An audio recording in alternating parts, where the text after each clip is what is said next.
something for like whatever. And so she was in Charlotte because they were looking at, she was moving to Charlotte. She was looking to like change and do some other stuff.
Welcome in to a Monday edition of the Jordy Culotta Show, live, powered and driven by Go Chevrolet. Shout out to our crew at Go Chevrolet, GEAUX, Chevrolet.com, Lee Carney, Nick Richard, the entire crew over at Go. Go Express Auto Sales here in Baton Rouge, and Go New Cars, Go Chevrolet out in LaPlace, Louisiana. Everything online at GEAUX, Chevrolet.com. Mikey Matuk is here. Lloyd is here. Yeah. Andre Anthony will be here in about 20 minutes as we'll talk to Anthony about his 6 years at LSU. What's next? He's got a thought on who could be next for LSU football. We'll talk to Andre Anthony coming up here in a couple of minutes. Looking forward to talking and catching up with Anthony, who was on a start for a great, looked like, start to a stellar senior season that just got knocked off and derailed with join the club. Yeah. Remember daily here, our Spices Papa Earls, 30% less sodium than the competition. You can pick that up anywhere locally, whether that is High Neighbor, Rouse's, Calandro's. Our water is True Blue Water, trubluewater.com if you want to hop on the delivery route today. Majestic Coffee, DeliciousSips.com. And our phone guest via the phone lines is Metropolitan Health Group, Real Doctors, Real Solutions, Charlie Harvey, and Jason Ramazan. We'll talk about LSU basketball hosting Liberty tonight. That's going to be a really nice matchup inside the Maravich Center on a Monday. We will look forward to that one. We will also talk about the Saints falling to maybe the best team in the league. I would say hottest team in the league, even without Derrick Henry. Here's my thing, and I don't want to be the woe is me, all this stuff, but man, do we get fucked on some calls, man? They get It happens. And it happens to everyone. It happens to everyone, especially that one call. But man, it's always just seems like it's always one call in a game that just really screws, especially when you don't have the firepower anymore. The sequence before halftime was tough for the Saints as they had come up with an interception in the end zone and flagged for a roughing the passer that could have gone. Phantom. Didn't touch him in the head. Who was that? Rich Gannon on the call? No. It was Trent Green, I think. Trent Green. Right? It's wild quarterback. CBS. That's why I was going to say. But the wild quarterbacks have to try to remember. I think it was Trent Green. And even he on the broadcast, he's a quarterback. Right. I mean, he was like, it's a tough flag right there. That's my boys right there. That's a tough flag right there. I mean, in that spot. That's when the guy calls down from the booth and says, "Hey, I know you called this, and we're not supposed to review it. Pick bullshit the fucking flag up." Yeah, man. I mean, it just. That's a tough spot. I mean, that's a 7 points. That's a swing. That's a game. That's the only touchdown they scored. And then coming out of half, they fumble the kickoff, right, and get the ball back. I mean, it's just devastating. And then, of course, you missed 2 extra points. Yeah. Brian Johnson, who we were so high on. He was riding the wave. He hasn't missed a field goal, but missed 3 extra points. The extra points, guy, man. And then we have we score. So the only bad sequence Trevor Siemian had was right before half, right? When he took those 2 sacks, shouldn't have got sacked, was bad. Took points off the board. He drives down, scores. We're going for 2-point conversion, and Adam Troutman jumps. Dude, come on, bro. You cannot jump off sides right there. Troutman, you can't false start. Troutman has just been every time you can't do something wrong, he does something wrong. It's just in his head. Dude. And I know he's good on in the run game. In the run game. He's a good run blocker apparently, but bro. You can't be fumbling balls. You can't be having false starts. You can't be dropping passes. They traded up to get you in the 3rd round. Figure this thing out, man. I think Payton was talking directly to him yesterday in the press conference when he said that they're going to start evaluating personnel. Kat Terrell, who was in the line of fire yesterday, she was asking the tough questions. Very much credit to her for asking about that sequence on for the false starts and the change of plays, and I can tell you the play call, Catherine. It was. No, I love it. I tough spot to be in. I like pissed off Sean Payton though. He was livid. I like pissed off Sean Payton because he was hacked yesterday. They're going to be pretty miserable next week, and they should be. They've lost games. All the losses they have lost, they should have won those games. Yeah, they have. And again, I thought Bucks lose yesterday to the football team. Shit pushed down. But the Saints. I mean, again, I kind of thought it was a testament to how great Sean Payton is to hold the Titans to a 23-21 game without Kamara, without some of your high-end players. 2 offensive linemen out. To really win the game. Hey, and they had some we ran the ball decent. Obviously the Titans' run defense is pretty stout. We ran the ball pretty well. Mark Ingram looks great. Mark Ingram was way better with us than he did with the Texans. Yeah, and Baltimore. We had some receivers actually made a couple plays. Now, this is the one thing is like you can't stop. Like, every time you watch the Saints play, a play comes in where it's like, damn, that's a 50-50 ball. And like, I don't want to call that a drop, but like, you got to come down with it. Like these balls that the guys go up and try to high point and don't come down with. We don't have that playmaker on the outside, and that makes a big difference. Like that's a first down that we don't get. Yeah, Saints outgained Tennessee 373 to 264 yesterday offensively. Good Lord. I thought Trevor Siemian played pretty good. I think he played good. I mean, he threw for 298 and 2 touchdowns, no turnovers. The 2 sacks at the end of the half are the only bad sequences I think he had. Sean Payton will keep your career alive for you. Look at Teddy Bridgewater starting He'll make Denver. your career. Yeah, that's what I'm saying. He will keep. Yeah, Trevor Siemian's going to get a job after this because of what Sean Payton did. Yeah. Well, touched by God. Like, he just makes sure that even if you're not very good, he'll get you some good film out there. Chase Daniels is still somewhere. I think Taysom Hill needs to get the ball more. I think he does too. I mean, not even at quarterback, but like, dude, if our tight ends aren't going to catch the ball, yes, he is. Yeah. Every time he touched it, he was like, "Oh my god!" And like, I love how they say he looks like a I don't know what they compared his running style to something because like it's a little spastic, but bro, he is explosive. He looks miserable to hit. Yeah, you know what I mean. Like he looks like one of those. He players, seeks it. Even in the NFL, where players are like, "Ugh, I don't want to do this, man." Jackrabbit had to tackle him. Yes. Taysom Hill got him smile, and they patted each other on the ass, but you could tell Jackrabbit was shaking his head when he walked away. He was like, "Fuck that, dude, that sucked." Pass the ball to him. Like if our tight ends suck, just throw the ball to him. I throw a slant to him, throw an out route to him. I mean, because he's so dynamic with the ball in his hand, and he's like I said. I mean, he's held a tackle. The thing that makes him so tough is that he's fast, strong, and he gets so low. Yeah. I mean, I think that. I mean, Jackrabbit had to like lay down to get lower than him. I mean, I think he's on like the back-to-back losses for the Saints. He's on the Billy Same Joe for the Bucks, though. Concussion countdown, though. Yeah, I think Taysom Hill. That's why they're kind of wary with him because he said after his last concussion, he doesn't that remember one 45 seconds. That of was brutal. Yeah, and he was like, I don't remember rolling around on the field. I don't remember taking my helmet off. And they're like, all right, that's why he was out for so long. So I think they're trying to be cautious with him because when he gets the ball, he does not care about himself. That was at Washington a couple of weeks back. Yeah. They were back-to-back losses. Falcons last week, Tennessee yesterday, traveling to Philadelphia next weekend. So they'll be at the Link, taking on the Philadelphia Eagles, who are 4-6 and 0-4 at home this season. So I'm sure that makes Philly just thrilled. Saints, I feel like the Saints play better on the road now than they do at home. Yeah, I kind of feel like the same way. Like, so we'll see what the status of Alvin Kamara is as well going into that game. Remember, daily, we're brought to you by Johnson Spillers here on the Jordy Culotta Show. Johnson Spillers, the official dentist of the Jordy Culotta Show. You can find them out in Gonzales and in Baton Rouge. In between Seagan and Bluebonnet, and out in Gonzales on Prepara Avenue. JohnsonSpillers.com, JohnsonSpillers.com, on Facebook, on Instagram, all over social media. You can find them there. Johnson Spillers, official dentist here at the Jordy Culotta Show. LSU falls on Saturday night. We will talk all about that, but the Tigers had their chances as we talked a little bit about it last night. 16-13, they fall to Arkansas. LSU now 4-6, 2-5 in conference play, swimming in the cellar of the SEC West.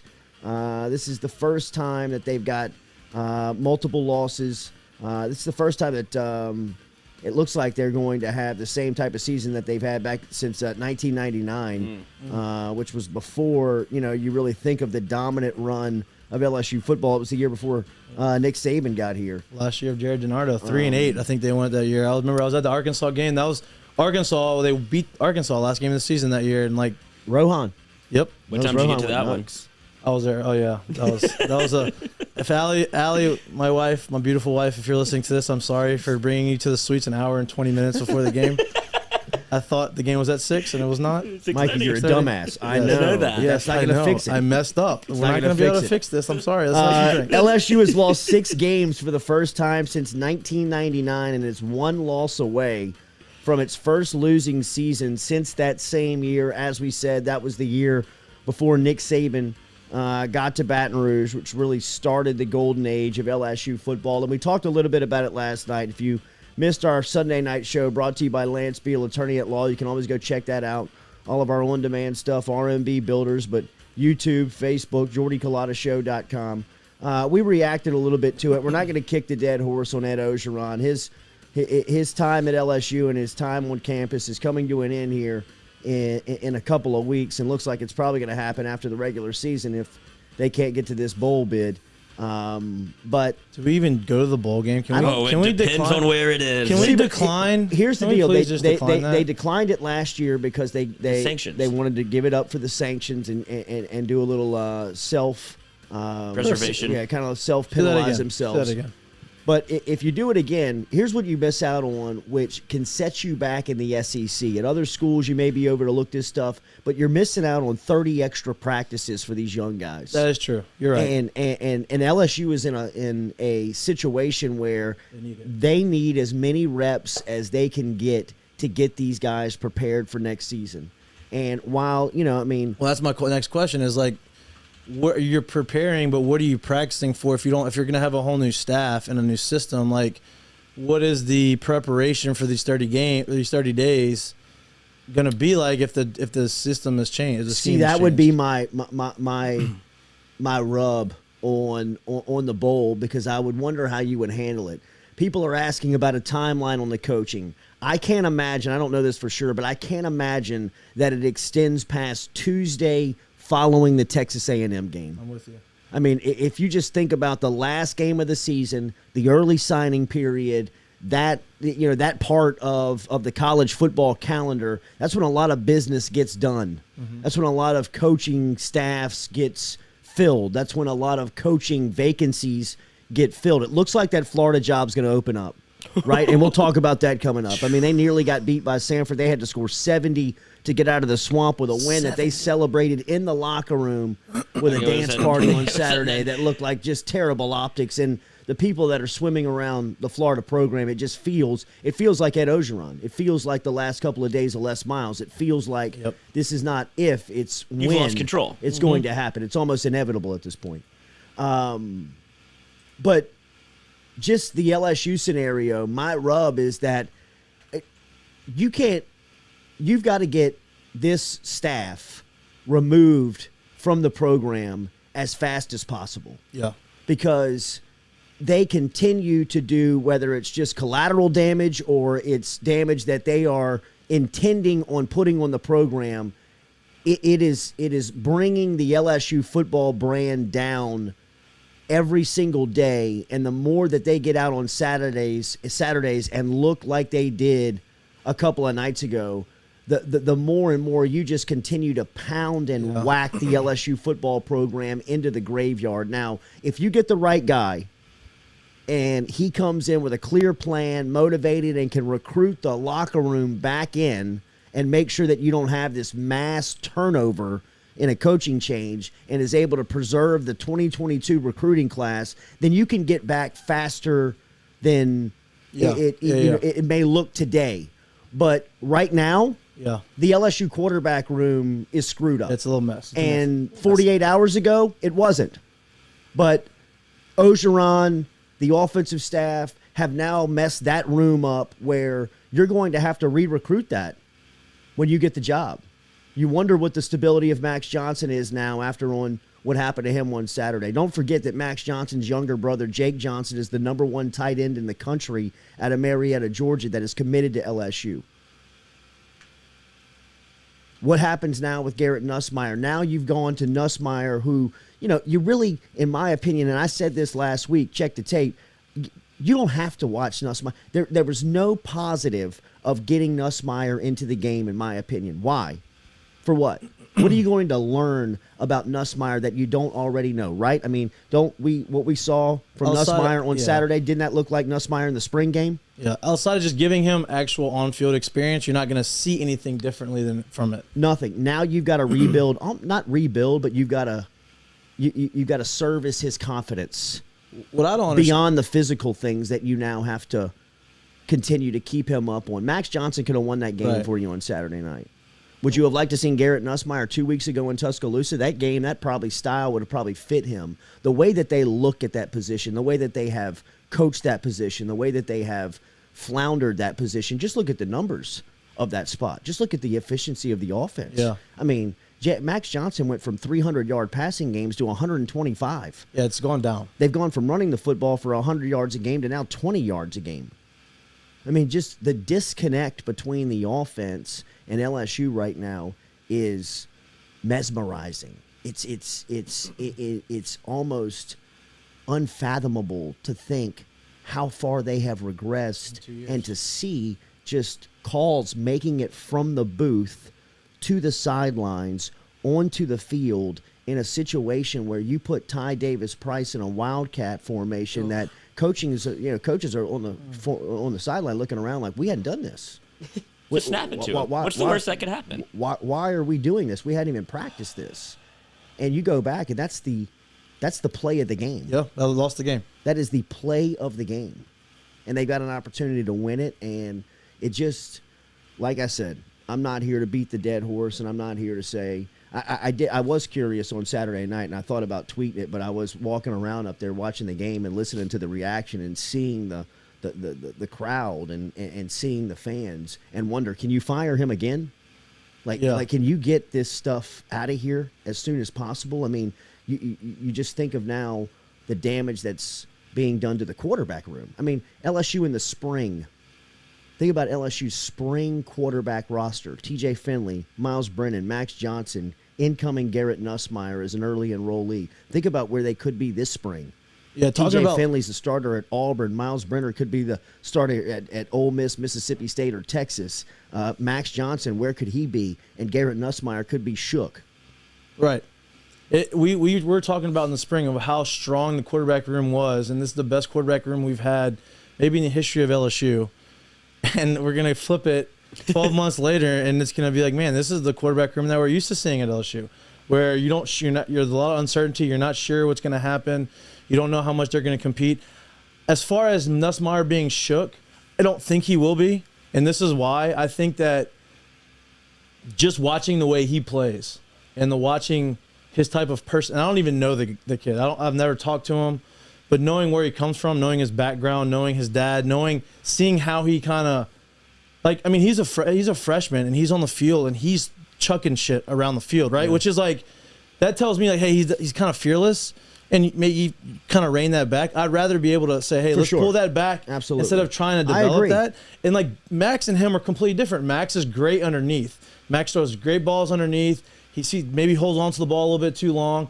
Doesn't throw deep balls. The ball hangs up. Nussmeier, he's going to let that thing fly. Maybe not as great underneath. I think Saturday night is a great example, a great microcosm of his game. The touchdown to Jack Besh was beautiful. The interception at the end of the game was Nussmeier. I mean, that's kind of who he is. That's exactly who he was in the spring game. Yeah. It's exactly who he was in short time that you've seen him here early on, and which was why I was sitting on the spot last week of, you don't have to play this guy. There's going to be a new coach here in a month. Let him evaluate him with a redshirt status and say, hey, look, wash that year. You got a little bit of action, but your confidence is still intact. Mm-hmm. You know what I mean? You didn't go out against Arkansas and have get rammed into the dirt for 3.5 hours. You got to coach that back up, but now you do. Yeah. Because nobody recognized on the sideline that, hey, we got him out there. He saw the bullets. He saw the live action. He made a couple of plays, but now it's time to go back to 14 and win the game. Well, and that's what I don't understand is he said before the game that the guy who's playing the best was going to play, right? Okay, well, Max played a couple drives, came out the game. Nussmeier comes in, plays okay. Okay, now it starts going, kind of gets a little stale, and he's not playing great. He's making some bad throws. He's making not the right reads. Let's throw Max back in there. Like, to me, by saying, hey, we're going to play the best guy was saying, hey, Nussmeier is going to play. He's not going to start, but he's going to play. The minute I have that door opened, I'm going to put Nussmeier in the game, which is fine. But it wasn't going to be, hey, if he's not playing well, we're going to take him back out. Unless he was playing unless he couldn't get the plays in, and unless it looked really bad. But if he's getting the stuff and he's just making back, he's going to play him. And that's not right. You can't go in there with a predetermined saying, you know what? We're going to play the best guy, and the guy is not playing that great. We're going to keep him in just because he's a freshman because I want to try to get some type of spark. That doesn't work. It doesn't work that way. Hit that like button, hit that share button, hit that comment button. Comment on this post if you don't mind. Whether you're on Facebook or YouTube, we appreciate that. Share the post, comment on the post, like the post. Let them know that we're here. Andre Anthony, leader of the LSU football program, a super senior who was on track to have a spectacular senior season. Saw that come to an abrupt end with injury. That was devastating to see for the LSU fan base because Anthony was really a guiding light for the locker room, this class, what was going on, and really for the program. He is in the UDL next with us. We will talk to him about everything. and really looking forward to our conversation with Anthony about much more than football. We'll obviously get some of the details on football and where his head is right now, but we'll also ask you about just stuff off the field and what's been going on. Looking forward to our conversation with Andre Anthony next here on the Jordy Culotta Show. Remember, daily we're brought to you by A-Bears Specialty Meats. A-Bears Meats is located out on Highway 73 in Dutchtown, in that Dutchtown shopping center. Stop in here on a Monday and pick up the great selection of boudin, crackling that they have every single day. You can also open up the freezer and pick up deboned stuffed chicken that you can eat on for a couple of nights if you need to cook. Or here on a Monday, throw it in the oven and have something to chew on with the kids and the family this week. But you can also pick up ground patties, steaks, A-Bears Specialty Meats, and again, coming to Baton Rouge here in a couple of days. A-Bears Specialty Meats will be opening up inside of Robert's grocery store over there in the Kenilworth Shopping Center on Highland Road. That's right next to Superior Bar and Grill. Robert's grocery store, about 630 square feet of space, will house A-Bears Specialty Meats inside of Robert's grocery store. So coming to Baton Rouge here pretty soon will be A-Bears Specialty Meats, but you can also get them always on Highway 73 out in Ascension Parish. Andre Anthony in studio next year on the Jordy Culotta Show. Stick around. We're driven and powered by Go Chevrolet.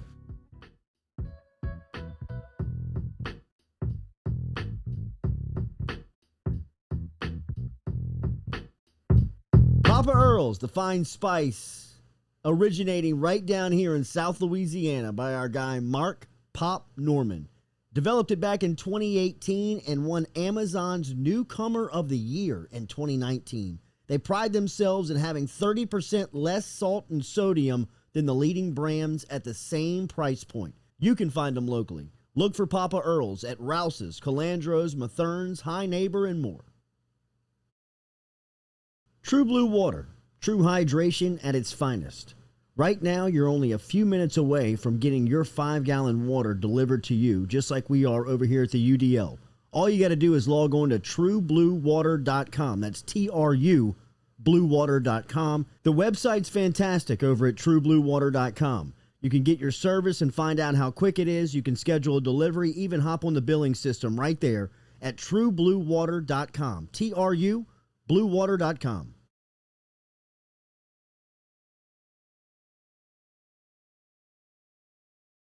Go Chevrolet is proud to announce Go Express Auto Sales, the new used car lot located in the capital city of Baton Rouge, Louisiana, at 11522 Florida Boulevard. Go Express Auto Sales is online at goexpressautosales.com, or you can search them on Facebook and social media at Go Express Auto Sales, the newest addition to the family of Go Chevrolet. Remember, Go Chevrolet is located down in LaPlace, Louisiana, but now welcoming aboard Go Express, the new used car lot located in Baton Rouge, Louisiana at 11522 Florida Boulevard.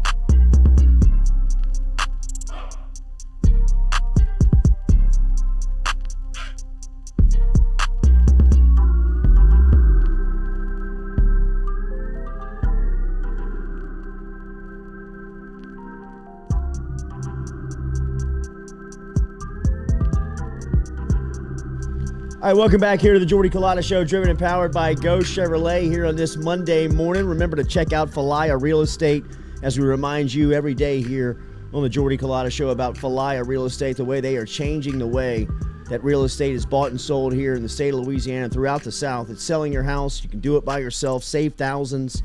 Do it yourself for selling your house. Learn about it online at falaya.com. Call Barrett Blondo, 939-6153. It's a 225 area code, and download the app at Google Play or Apple Store today. You get exposure on MLS, Zillow, Realtor.com, virtual tours, push-button offers all from our friends over at Falaya and Barrett Blondo. All right, this LSU football season has had a ton of storylines coming into the season, throughout the season, and now here through conference play and rounding out the season. We've been talking about it. Seems like a new topic every week, but one thing that was pretty devastating early on in the season was losing Andre Anthony. Anthony was off to a stellar senior season start, not only just on the field, but you could feel that in the offseason, that he was really kind of a vocal guy that was bringing people together in the offseason and really kind of a magnet of that locker room of positive energy.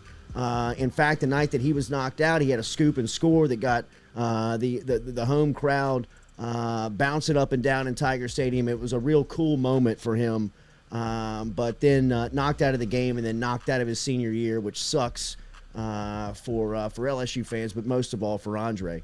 But it is good to see him here on this Monday morning as a friend of ours that we have in common, Tim Johnson, who's a lifelong friend of mine, been a mentor, almost like a father figure to me, and now Andre is working alongside him. He's doing Tim is a consultant here in town who's got expertise in many areas, so I know Andre's picking up a lot of good skills in the business world.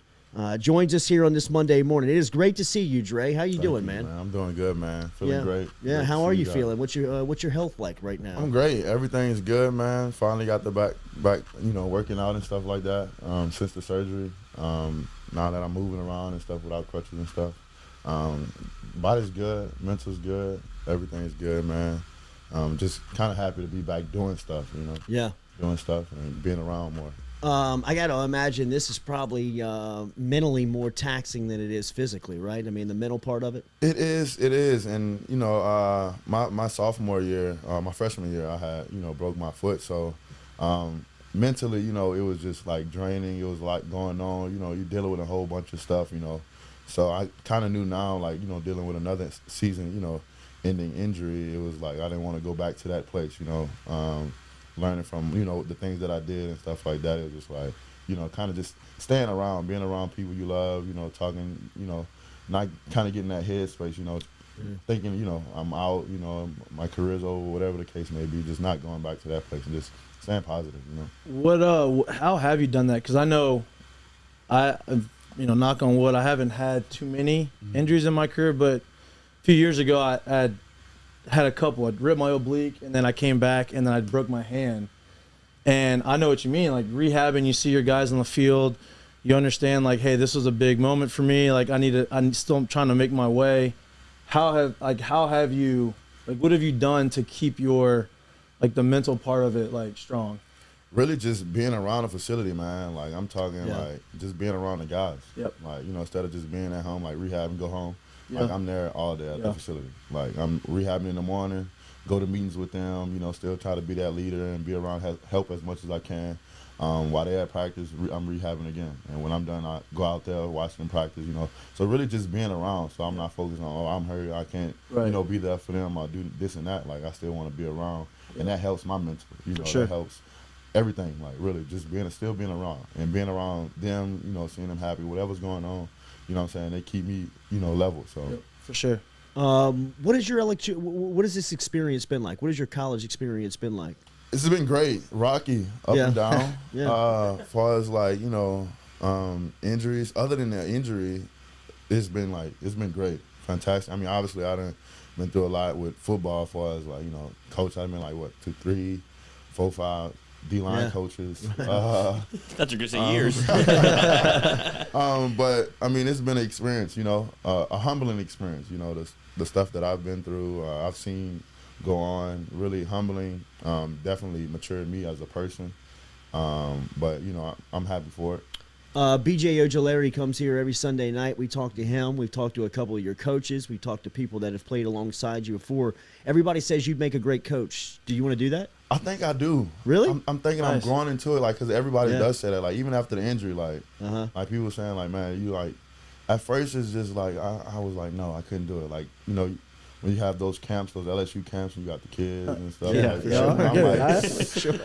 that. How much are we getting paid? I get that. Look at the clock. 10 minutes seems like an hour. I get that. Right? If I can, but I mean, I just kind of grew into it. I think I maybe this, and then being like from the sideline now, like, you know, just being around, kind of being like a coach, like helping like the young guys like BJ, you know, like watching film, like the guys who are still playing, Mason and stuff like that. Like, I think I might could do it. So I kind of see myself doing it in the future for real, though. Are you motivated to get back on the field? Is this where your rehab is? Yes, you're trying to get back to getting back to it. Like I'm treating it like camp, like football. Like I'm preparing myself for the next stages in life. So you're like preparing for the combine? Yeah, combine. Hopefully, well, probably really pro day.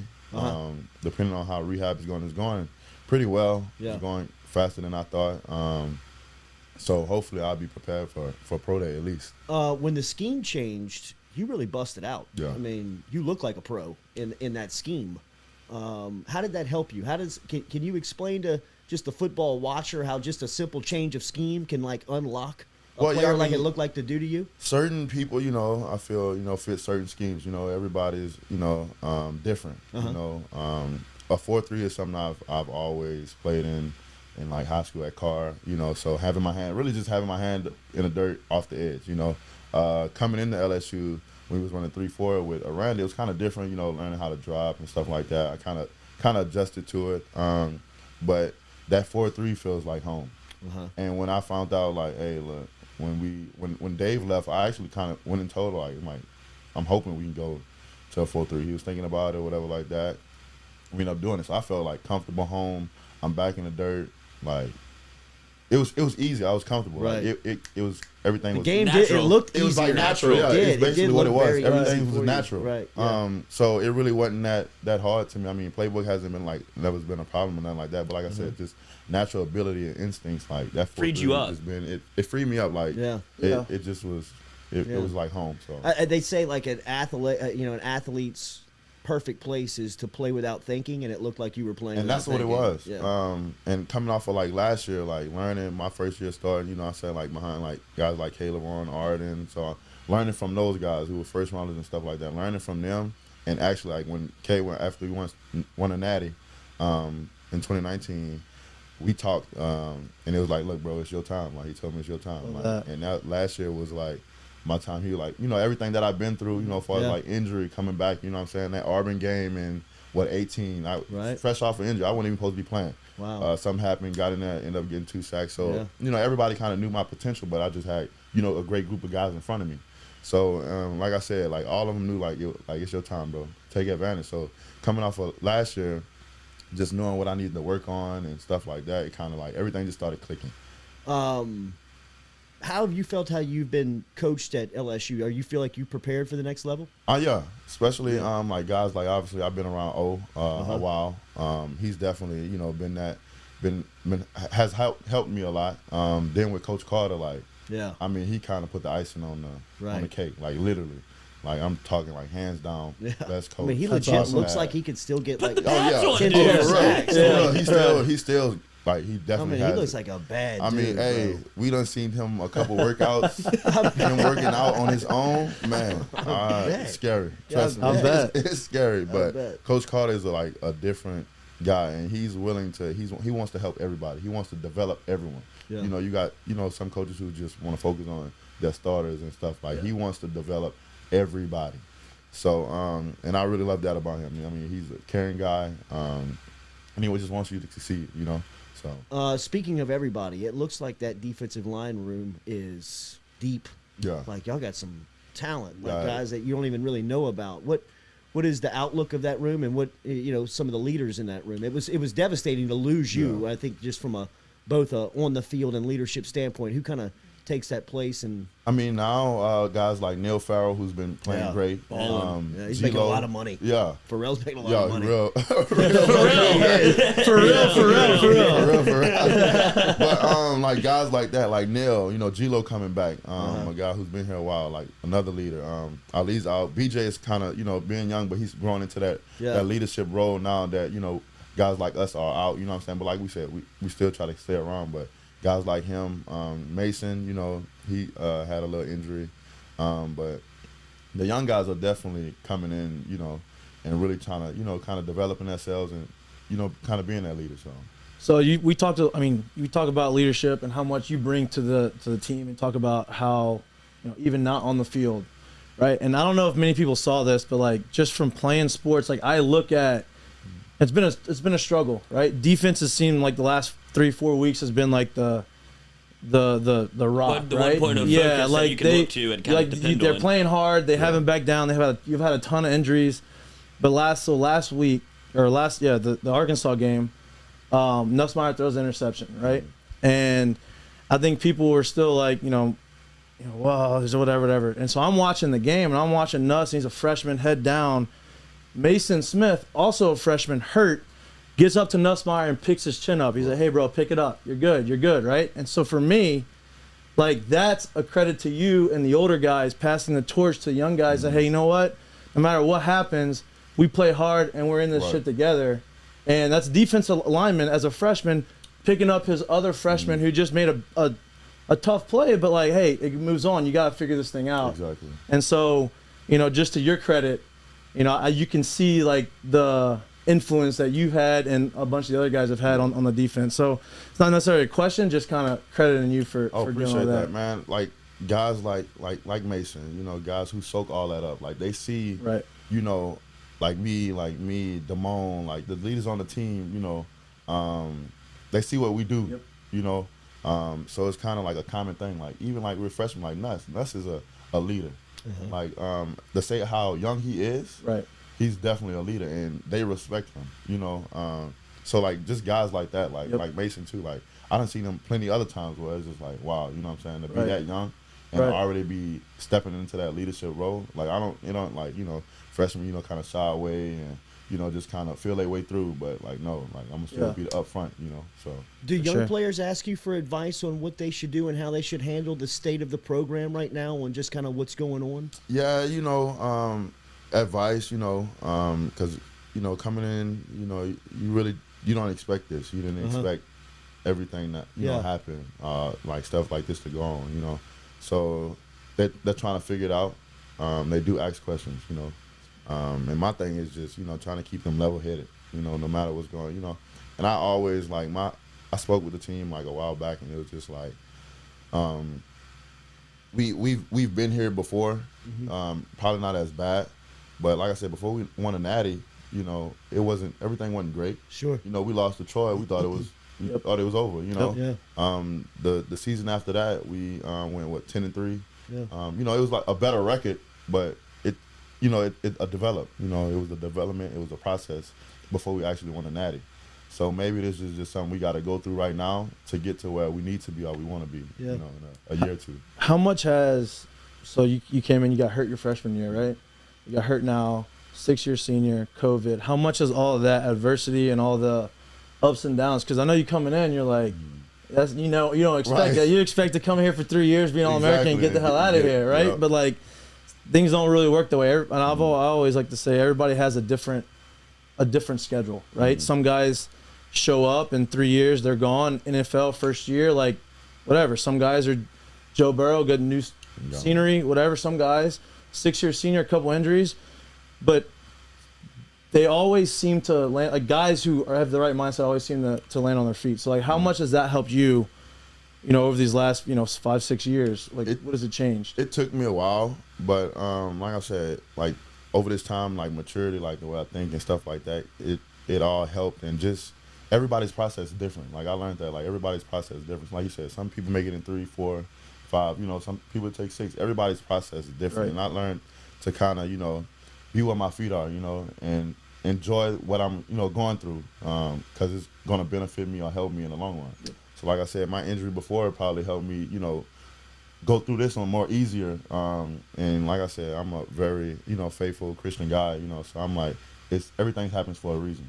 So he might be preparing me for something. I may not see it now. Absolutely. But it's something that's coming, and then every time something kind of bad I feel like happens, something great comes out of it. So and that's just even a test like to other guys. They ask questions when they get hurt. The younger guys, like man, they think it's over with. I'm like, no, it's not. What I'm saying, you just be where you are right now and enjoy it. Like enjoy that where you are right now, and that place where you feel like you're depressed. You don't want to. You just kind of like it's over with, but. And I just learned that over time, everybody's process is different. It took me a little bit longer which is fine. You know what I'm saying? I enjoyed my time here, so you know, I'm just ready for my next step. Absolutely. Andre Anthony joining us here on the Jordy Culotta Show, driven and powered by Go Chevrolet. Check him out on Twitter at DreAnthony7 is where you can follow him on social media. You've played on a lot of football teams in your life. You've been a superstar on teams. You've been a backup. You've been a role player. How good was the 2019 LSU football team? Man, amazing. Like easy. I don't know. Like it was just like a different like. When did you know? When did you know how good y'all were? Probably I don't even know, to be honest. Probably that Bama game. Because at first I was like, man, I didn't even think, like, thinking about it now or like a long time ago, it's just like I didn't even know we was like winning. Like we didn't lose a game. Like, it was like so crazy, surreal. Like it was just like, man, this is like crazy. I don't know. Like you're in the moment. You're so in the moment. You had no idea what your record was. Then look up and and you're 10-0. I'm like, bro, we were 10-0. Like, you know, that's how you know it's crazy. Good. Like it was really crazy. Like I'm like, wow. And then when you look back at it, like the amount of players we had, like you just it's count, unbelievable. Like, it's unbelievable. You know what I'm saying? Like, it's amazing. And then we lost so many. Like everybody left. Like after the 2019. But it was just like when you think about all the names, we had on that team, it's offense crazy. and defense. Well, all the awards. It's like awards. I mean, like the awards. When you look at the awards y'all won, like it was just crazy. I don't think, like you said, like people say all the time, like about the best team, you know, in college football ever. So I don't think, like, I don't know how we put that group of people together. I don't know where it came from. Process, but bro. like I said, the process. You know what I'm saying? Like before then, you know, it took time to develop. You know what I'm saying? Like, and it's crazy. We always think like Joe Burrow, like this guy would have never played a down of football if he didn't transfer to LSU. It's crazy. Like you got guys like that in other places who are just sitting on the bench. You don't know who they are. But it's like, man, it's like if you don't come here or leave, he's on the bench. Like we don't know who Joe Burrow is. John Battle told the story about the first time y'all met him when Justin decided to transfer and the room was kind of split. They didn't know what was going on, and Burrow stood up in front of y'all and said, y'all may not know who I am, but I'm here to win championships. Right. Did you have a memory of him where you were like, this dude is different? Practice. We was at practice one time, spring practice. Yeah, I love this. And we got in a little brawl. Who's with you and Joe? Huh? You and Joe, or like the team? It was. What did Divinity? You know, what did Divinity? Huh? What did Divinity in him? Divinity. So it was at spring practice. It was like one of the games.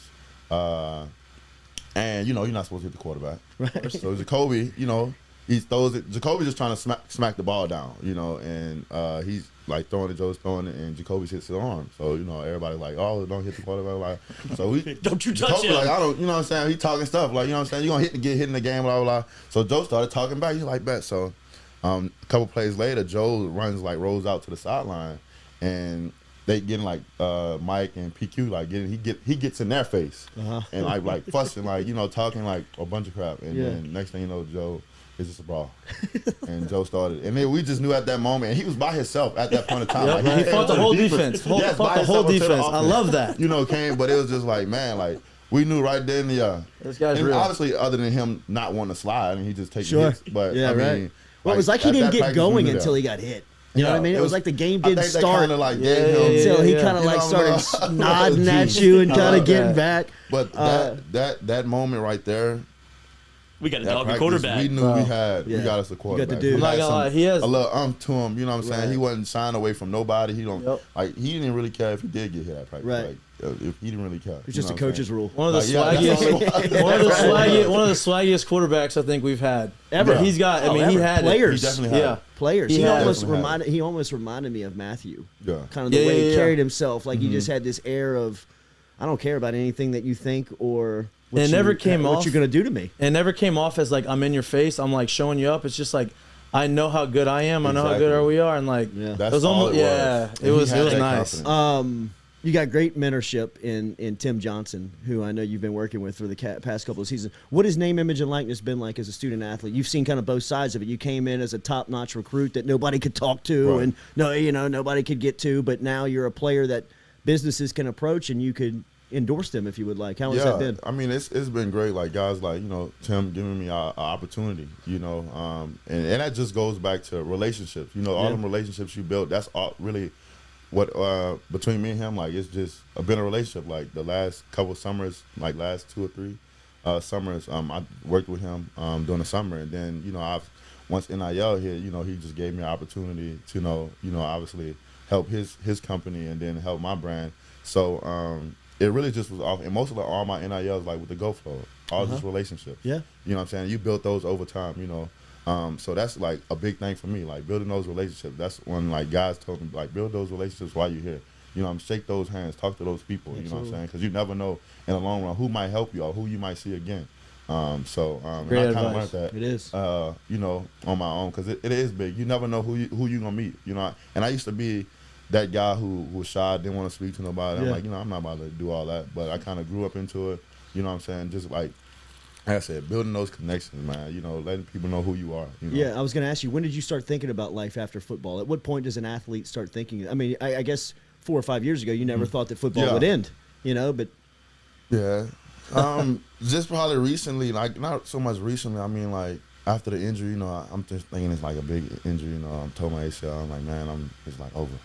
But which it's not. Yeah, exactly. Right. So it's just like always being prepared for the next step. You never know.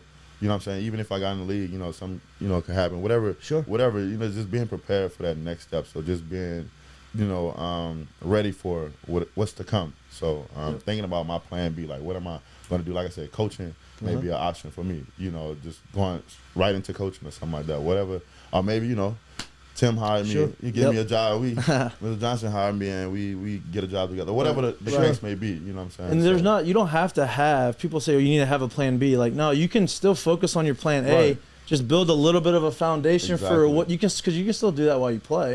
Build the foundation, and then you're kind of set. Okay, if something does go wrong, I have this to fall back on. Well, you got the you got the formula. It's all relationships. No doubt. That's all it is. It's nothing that a diploma or any of that. As long as you've got the relationships and you can get into the conversation and get into the meeting. Right.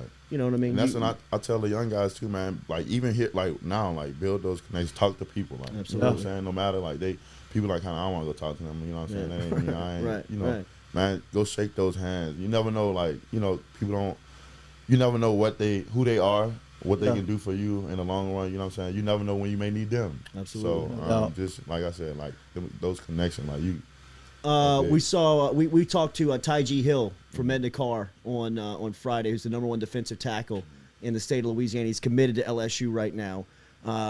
We were talking about the run out for Carr, which is the best in football. Oh yeah, not Louisiana, not high school, not college, not pro. All of football. It's the best run out.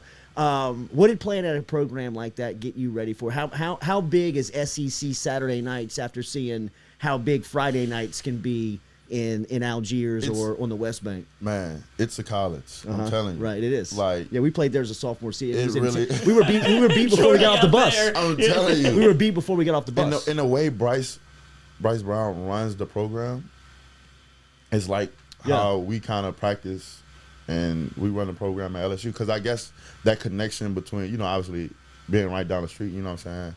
Like, that's how it is, like practice. Like, the way we practice, the way, like, everything is like, it's like college, you know what I'm saying? And he's preparing you for that. So when I got here, it was like, man, I've been doing this, you know what I'm saying? Like, I'm like literally everything, obviously going to school, you know what I'm saying? The way practice was, game days and all that, like, it was like workouts, like, everything was literally just the same. So once you got to the college, it was nothing for you. Yeah. You know what I'm saying? It was really nothing. So and I think that's how he kind of runs his program, like college, like, so to prepare, so when you get in there, it ain't like a big old shock. Like I'm not, like I've been there, done that. Like this ain't nothing new to me. Yeah. So it's a hell of a recruiting pitch for Carr right there. I mean, that's good stuff. I mean, and you're not even meaning to do it. I mean, obviously everybody wants to rock out. Yeah. You know what I'm saying, and stuff like that. But besides like doing that, man, it's just like a great place. And obviously they just got this new building, this new school, and that mother look like a college too. So like, you know what I'm saying? Like I'm like, I'm going back. Yeah, like it's crazy, man. How much does the guys like Ty G and Aaron Anderson, who was one time committed, now committed to Alabama, but big time recruits, how much do guys like that with that Carr connection pick up the phone and call you? And I mean, yeah, like they know to call me for anything, even if it's like besides recruiting, you know what I'm saying, like anything. Sure. And then I'll go there, like I go to the car, I go to the games. As once I just went out there for, I think it was at their homecoming or whatever like that. But I try to go there as much as I can. Whenever I got time. And I work when I'm in New Orleans and I'm at home on the off season, I'm there working out. So I'm around them. So it's easy for them to access me. And I ain't trying to be, bougie or nothing like that. Because I'm like, no, like I'm very accessible. You know what I'm saying? So the fan base will be haunted of what could have been with when you look at Andre Anthony hurt, no Derek Stingley, no Eli Ricks, no. Does that haunt you as a player? Do you think of this defense or this season and what could have been? Yeah, it could have been like the Bama, go back to Bama game. I'm like, man, if we had a healthy LSU football team, could have run up the gym. Yeah, you might have beat the hell out of it. You might have beat the hell out of it. You know what I'm saying? So like stuff like that, just like man, like. And not just me, like me, when you think about the amount of people and the names we have out, it's crazy. Yeah, it's crazy. It's like a whole starting defense. Yeah, it feels like pro day. Yeah, it feels like the names of pro day. It is. So it is crazy, and it's like sometimes you get that like, man, if I was just in this play, I could have made this big play. Or if I was there, in this situation, I could have, you know what I'm saying. But I try not to think about it sometimes. But I mean, you can't help but to. How do you watch the games? So before, when I was hurt, I was watching them at home. I go by Mr. Johnson. We were watching together. How tough was that? It's crazy. It was real tough. Like Kentucky was like my first game. Oh yeah. Watching it from home, and like you literally see everything. Everything. Yeah. Like everything. And then you hear what they're saying. Everything. Yeah. I'm talking like players' demeanors. You see play calling. I was like, damn. I never seen it from this view before. I've always said that. I was like, I want people. I don't ever want a player to get hurt, but every player should have to sit, be a starter, and then have to sit for one game and listen and see it from the other side, because you don't. When you're in it, you don't know it. Exactly. But when you see it, you're like, oh man, I gotta change that, or you learn. That's the best teaching you can get. Bro, I'm crazy. Like it was like watching it from home. It's like you really just. It was mind blowing what I was seeing from home. Like, is that kind of when the coaching bug maybe kind of flipped a little bit? We're like, oh, because you're seeing different. Yeah, and then so like in my head, like after that, it's just like if I was there, I'd be telling him to do this. I can't be obviously be on the sideline. Like after the Kentucky game, like I had, like they talked about the leadership meeting. You know what I'm saying, going into Florida game, and like in my head, like I said, what I saw. It was like, oh, I gotta say, like I was just thinking, like, oh, this is going on, this is happening, like so I couldn't like go out there and tell them, what was in my head, but like right after. Like I told him what I saw. Like, I told him what I saw, how I felt about it. You know what I'm saying? I told him, man, like it's crazy. Like you really see everything. Yeah. Like, and I didn't like what I seen. Obviously that game, but they bounced back or whatever like that. But it is crazy. Like watching it from home. Crazy. Yeah, it's nuts. I bet. It's different. It's definitely a different view. The defense the last 2 weeks has obviously been very different with what you've done against Alabama and what they did against Arkansas. What has it always been in Durante Jones' back pocket, or is that something that they actually they did implement in the bye week where they just started, look, we're gonna blitz like hell every play? Obviously everybody watched film, like going into Bama game, like how to adapt and adjust. You know what I'm saying? Yeah, self-scout, and you can kind of see what affected, the other team, whether they lost to A&M, you know what I'm saying? So it really was a contributor to Durante, just switching up the scheme, giving them something different. And they didn't know how to adjust, you know what I'm saying? Same thing kind of with Arkansas. And then just a defense as a whole, man, just players, like the fact that no matter, how many players we had out, they still went out there and it seems like it breathed new life into the defense. It seems like they brought a little bit of the swag back to defense. You're not no missed tackles, like coming in hitting people. Right. And I think that at that Bama game, I think the identity was found. It was kind of restored. Like, we still can do this. I agree. Exactly. Like, no matter who we got out, bro, we still have still LSU. A team. Like regardless of what offense got going on, whatever injuries we got going on, we're still, like you say, this is LSU at the end of the day. Absolutely. It don't matter who's here, who's playing or not. Like you get on the field, you fight like a tiger. You know what I'm saying? Yeah, absolutely. I love that. I'm not asking to break any code, but is what is happening around LSU discussed within the locker room? You don't have to tell me the conversations, but obviously it's discussed, but it's all recognized. Everybody, sees it, you know what I'm saying? It's nothing, that's hidden or anything, it's out there. So we see it, we talk about it, on our own and stuff like that. So yeah. Andre Anthony is here, joining us here on the Jordy Culotta Show. It's been great to visit with you the last 30 minutes, man. Yeah. It is clear and evident to see why you were so missed within that building and on the field. And best of luck to what goes on next with you. I guess from an academic standpoint, everything there is good. Everything good. I graduated. So you're about to get your, you're probably get your MD, probably. Dr. Dre. Dr. Dre. Shit. I graduated, so me coming back, obviously for the COVID year, it was just like focusing on football. Like I thought about getting my master's, and it was just like, nah, I want to focus. I was like locked in, like this is my time to lock in. Like I knew what I had to do, I knew what needed to be done, so I was just like, let me lock in. Nice. I wasn't too worried about school, like just straight football. You know what I wanted to ask you about was the stories that came out of the all season when Devin White came back and talked to the team. Did he pointed you out individually? He right? pointed me out in the team meeting. He was like Dre, like you the leader, like you know what I'm saying, like you got to lead. Like he knew I knew how it was supposed to be done. You know, even when he was here coming into 2019, like I knew they knew. You know how it be, because everybody else was younger. You know what I'm saying. Some people that weren't on that 2019 team, you know what I'm saying, got to experience. Yeah. But it was like same guy. Like when after Caleb like left or whatever like that, like it's like your time. You know what I'm saying. Like it's your and a lot of old guys who knew like what I've been through, like, hey bro, it's like your and so me balling and them seeing me play and make plays, it was like it's exciting for them because like I said, they seen what I've been through and I waited my time, you know what I'm saying. So and just having him like point me out, like, it was like a big thing for me. Like it kind of like boosted you up. Yeah, exactly, like you know what I'm saying. And I was still coming into that leadership role. It's like, man, like you know what I'm saying. They believe in me. Like they trust me. Like even as a whole, they listen. Like the team in general, they listen to me. You know what I'm saying. Yeah. So and it took me a while to actually grow in that leadership. But once you see the respect like the team has for you, like players and coaches, man, it's just like unbelievable. You know what I'm saying, that they trust me. You know to make decisions. I'm to talk to the team. I really like just take the team as my own. You know, like this is your team. Like Devin said, like this is your team. Like, oh, this is your team. You know what I'm saying?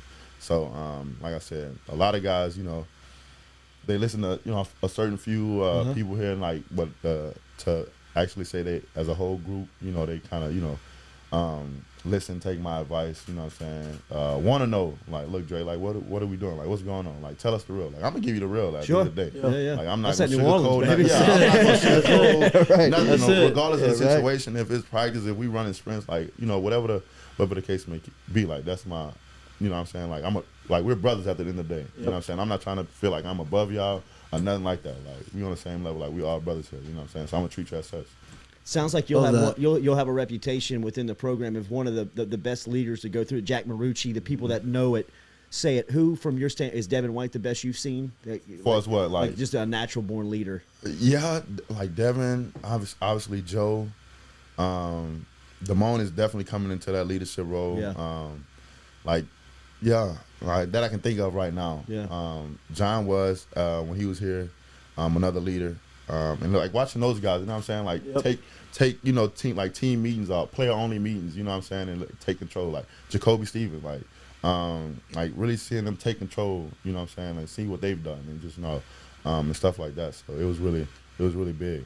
Appreciate the way you represent LSU in the state of Louisiana, man. Always been a fan, man, but I'm even bigger now for you. Absolutely. And that's I tell guys too, like I'm happy, why I am. I know I came here, did what I was supposed to do. I don't have to worry about, I always know I can come back here. I don't have I got a clean slate. Every door is open. Like, you know what I'm saying? And it feels good to know you have that. You know what I'm saying? Doubt. Like, no matter who's here at LSU, I know I can always come back here.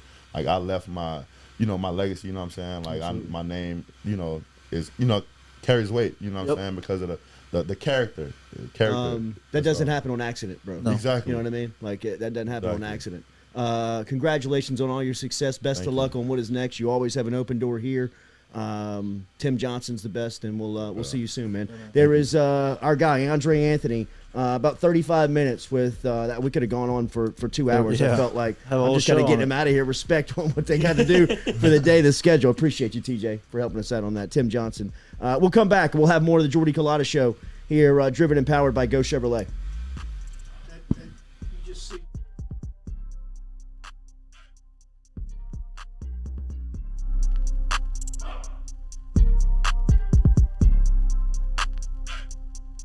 GoFlow IV and Spa, 7970 Jefferson Highway is where you can find them, or you can simply go online to goflowiv.com.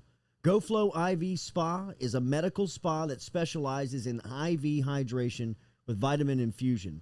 At GoFlow IV Spa, they can help you with a wide range of issues, from skin care to illness recovery, athletic performance, hangover cure, chronic illness, and even chronic dehydration. GoFlowIV.com or stop in and see them, 7970 Jefferson Highway. Gearing up for spring and summer down here in South Louisiana, and you want to keep your lawn maintained during these sunny seasons, get in touch with our friend Blake Abear over at Abear's Lawn Maintenance, where he says, you grow it, I mow it. 225-485-8022, 225-485-8022 is where you can find Abear's Lawn and Maintenance, the official lawn and maintenance company of the undisclosed location. Papa Earl's, the fine spice, originating right down here in South Louisiana by our guy Mark Pop Norman. Developed it back in 2018 and won Amazon's Newcomer of the Year in 2019. They pride themselves in having 30% less salt and sodium than the leading brands at the same price point. You can find them locally. Look for Papa Earl's at Rouse's, Calandro's, Mathern's, High Neighbor, and more. True Blue Water, true hydration at its finest. Right now, you're only a few minutes away from getting your 5-gallon water delivered to you, just like we are over here at the UDL. All you got to do is log on to truebluewater.com. That's TRU, bluewater.com. The website's fantastic over at truebluewater.com. You can get your service and find out how quick it is. You can schedule a delivery, even hop on the billing system right there at truebluewater.com. TRU, bluewater.com.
Welcome back here to the Jordy Culotta Show, driven and powered by Go Chevrolet. Check out them online, GEAUXChevrolet.com. Andre Anthony, what a baller that guy is, man. God, damn. You kidding me, bro? Hire him. Yes. Look, tonight. I don't think people realize, like, baseball player, basketball player, football player, it doesn't matter. Like, as an athlete, you have all these, like, ideas or things that you want to that run through your head, but it's hard. Sometimes it's hard to get it out and articulate it to where it makes sense to other people. And like, amen, bro, he's awesome. He's sharp, bro. I've always been a fan of his just from watching him, but like, I'm a big fan of him now. He's awesome. Carpool Queen is here. Hey. Good morning, Carpool Queen. Thank you for the tickets this weekend. Yeah, how was it? Fantastic. I could see y'all from my little section. Could you? From her. Only for about 8 minutes because it was too cold. We had to watch from inside. Freezing. Yes, that was way too cold. We were inside a lot too. It was very cold. I have a question for you as a woman. Here we go. Here we go. If you're a husband, you had sweet tickets. If your husband said, got the ticket, which, and by the way, you do deserve a little credit for the tickets as well, right? I mean, like, we're not in the open air. Yeah, so I told her, I was like, I wasn't like, I'm not. Well, so anyway, long story short, sitting in the cold. I thought the game was at 6 o'clock. Okay. So I get me and Allie up into the suite an hour and 15 minutes before the game started. Right.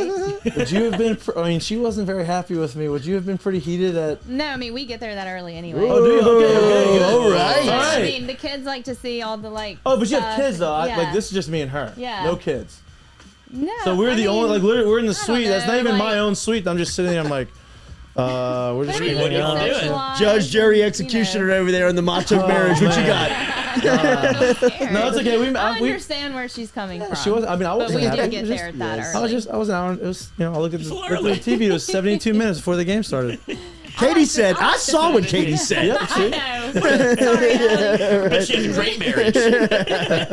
We do get there early too, but everyone likes the fanfare and the social. Yeah, so yeah. That's fine. That's fine. Okay, good. But I get it. I don't feel. fine. I don't feel as bad anymore. I get it. Are we going back the last 2 games? I could go back. You know what I mean? Like Yeah. the only thing that I didn't do on Saturday night was watch the game.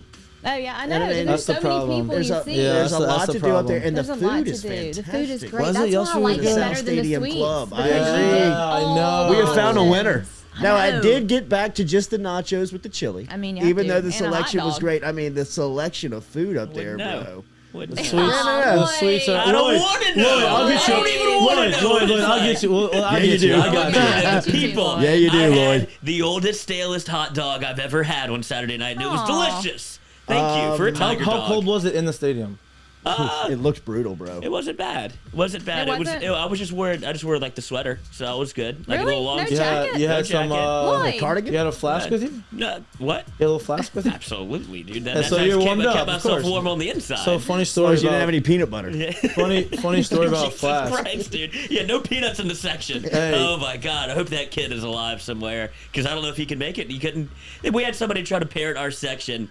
His kid was allergic to peanuts or his Oh, wife. no. I thought it was this girl. I think it was this girl. I don't know. They did because not it was, ask you to not have peanuts. they How about asked this? Everybody. No, they did not. How about this? Don't come to the game if Somebody you can. came back from the concession stand, sat down, and the dude says, I smell peanuts. You're lying right now. No. That I is mean, that's a fightable unacceptable. offense. Are you kidding me? That is a He was fightable narc. He was offense. a peanut Oh my narc. God. Everybody. Don't bring your kid Yeah. then. Yeah. Are you- seriously. No shit. Hey, bro, there's 100,000 people here. You're gonna tell all of them, and that's what my dad goes. He goes, "What's the radius on peanuts? How far have you gone?" And asked, like, "What's the science?" And, like, he was just like, 'cause you- dude, That's he's screaming ridiculous. mad. He was Just so because you funny. breathe in the peanut doesn't mean you're gonna have the. You have to actually ingest it, right? Amazing. People Amazing. like that. I mean, there The are gall. some people, I guess, who it's like they Amazing. But if you Amazing touch to me. it, but if you That's touch it, stupid. Like, don't That, bring your that kid pisses there. it pissed yeah, me that off. would When piss he me was off, telling me too. the story, Wow. I was like, did you get a I contact would on go this guy? get peanuts and just But keep you had to eating leave. them. I'd ban him from And this be like, fucking I came stadium. here for the peanuts, damn it. You know what I would do next time? I would drop peanuts at his feet. Yes. I would sprinkle them out, throw I them out mean, like rose this petals. guy. That's ridiculous. Have you ever had a? This is like not See, peanuts, but like, have you ever had like you sneak in a flask? Have you ever had like a bad like alcohol incident where like you spill this flask or like you get caught with a flask? Have you ever like been caught or got in trouble or did something? I mean, when we were like high schoolers. Bro, when I was in college, As a player? I was so You were I didn't Mikey get- Matuk I at didn't LSU? get, I didn't get in trouble. Spill a I didn't get in flask. trouble. I mean- No, I didn't get in trouble. So I go in no flask because I was told, oh, hey, you get the breast milk bags, like the milk Yeah, bags, absolutely. and I'm like, okay, The old bags So at school. I get the Yeah. the bag. The bag. The I breast. Titty put milk. I put all. You're all I flustered, put a bro. whole fifth of Crown in this bag, right? And I have A like whole fifth? yeah, it was like a big bag. So like I have Damn, these compression that's a shorts big on, breast right? milk bag. I put the compression Double D. shorts. Back in caravans like It was Lil like a long Wayne. bag, so it was like flat. It was flat enough. I put it in my compression shorts in my pants. I'm walking in. I get in there no issue. Is that Mikey Matuk? And now I'm like, okay, in now heat. I have to get this bag out, and I'm already a little bit lubed up, like. Ready. So Yeah. I'm like, okay, I can't take my pants off. So like, how do I do it? So I like undo the zipper, and I'm trying to pull the bag out. It pops. Crown. I have gray pants all down my pants. I have like one drink left, and I'm just sitting there like, boy, this is just not it right now. I'm just smell like sitting. a I'm drunkest sitting kid in at a my. party. I walk out, they're like, man, you're hammered. I'm like, I'm really That's not. terrible. All my alcohol's on my legs. That was my bad That's flash story, and I terrible. haven't brought one since. My brother got, I don't want to say got caught, but he was like, I think it was in a Saints game. He put it like where his crotch is. You know, Yeah. like put a water bottle down there. The lady like starts patting it down because she goes, that ain't you. Damn it, man. Took it out of his pants. That ain't you, big boy. That's good. That's good. That's awesome. Did y'all stay for the whole game? By We the way? did. Halftime. Through We the did. through the overtime. Oh, Yeah. Mikey, he saw the pregame show. He saw the band warm up. By the time I it was was there. half, it was time to go. there. Is it saw- midnight yet? I Why was don't you go like, start the car? we're in halftime, and she goes, "Hey, you got 1 quarter now." And I'm like, 1 quarter? She said, "Yeah, you got me out here an hour before." And then I got brought her in the suite. She started having fun talking, and she looked up. She's like, "Oh, we stayed till halftime." I'm like, "Yeah, I tricked you. I got you. I got you Look up distracted again, a little bit. Yeah." Remember, Cajun Ready Mix provides ready mix concrete products and services to meet all of your concrete needs. Residential, commercial, industrial, or municipal. CajunRMC.com. They got 9 plants around the greater Baton Rouge area, which means that they'll have all of your deliveries on time and to the exact specifications. High quality products, grade A equipment, clear safety standards. That's what you get when you work alongside Cajun Ready Mix. CajunRMC.com is where you can find them online. CajunRMC.com. The phone number is 225-372-5060.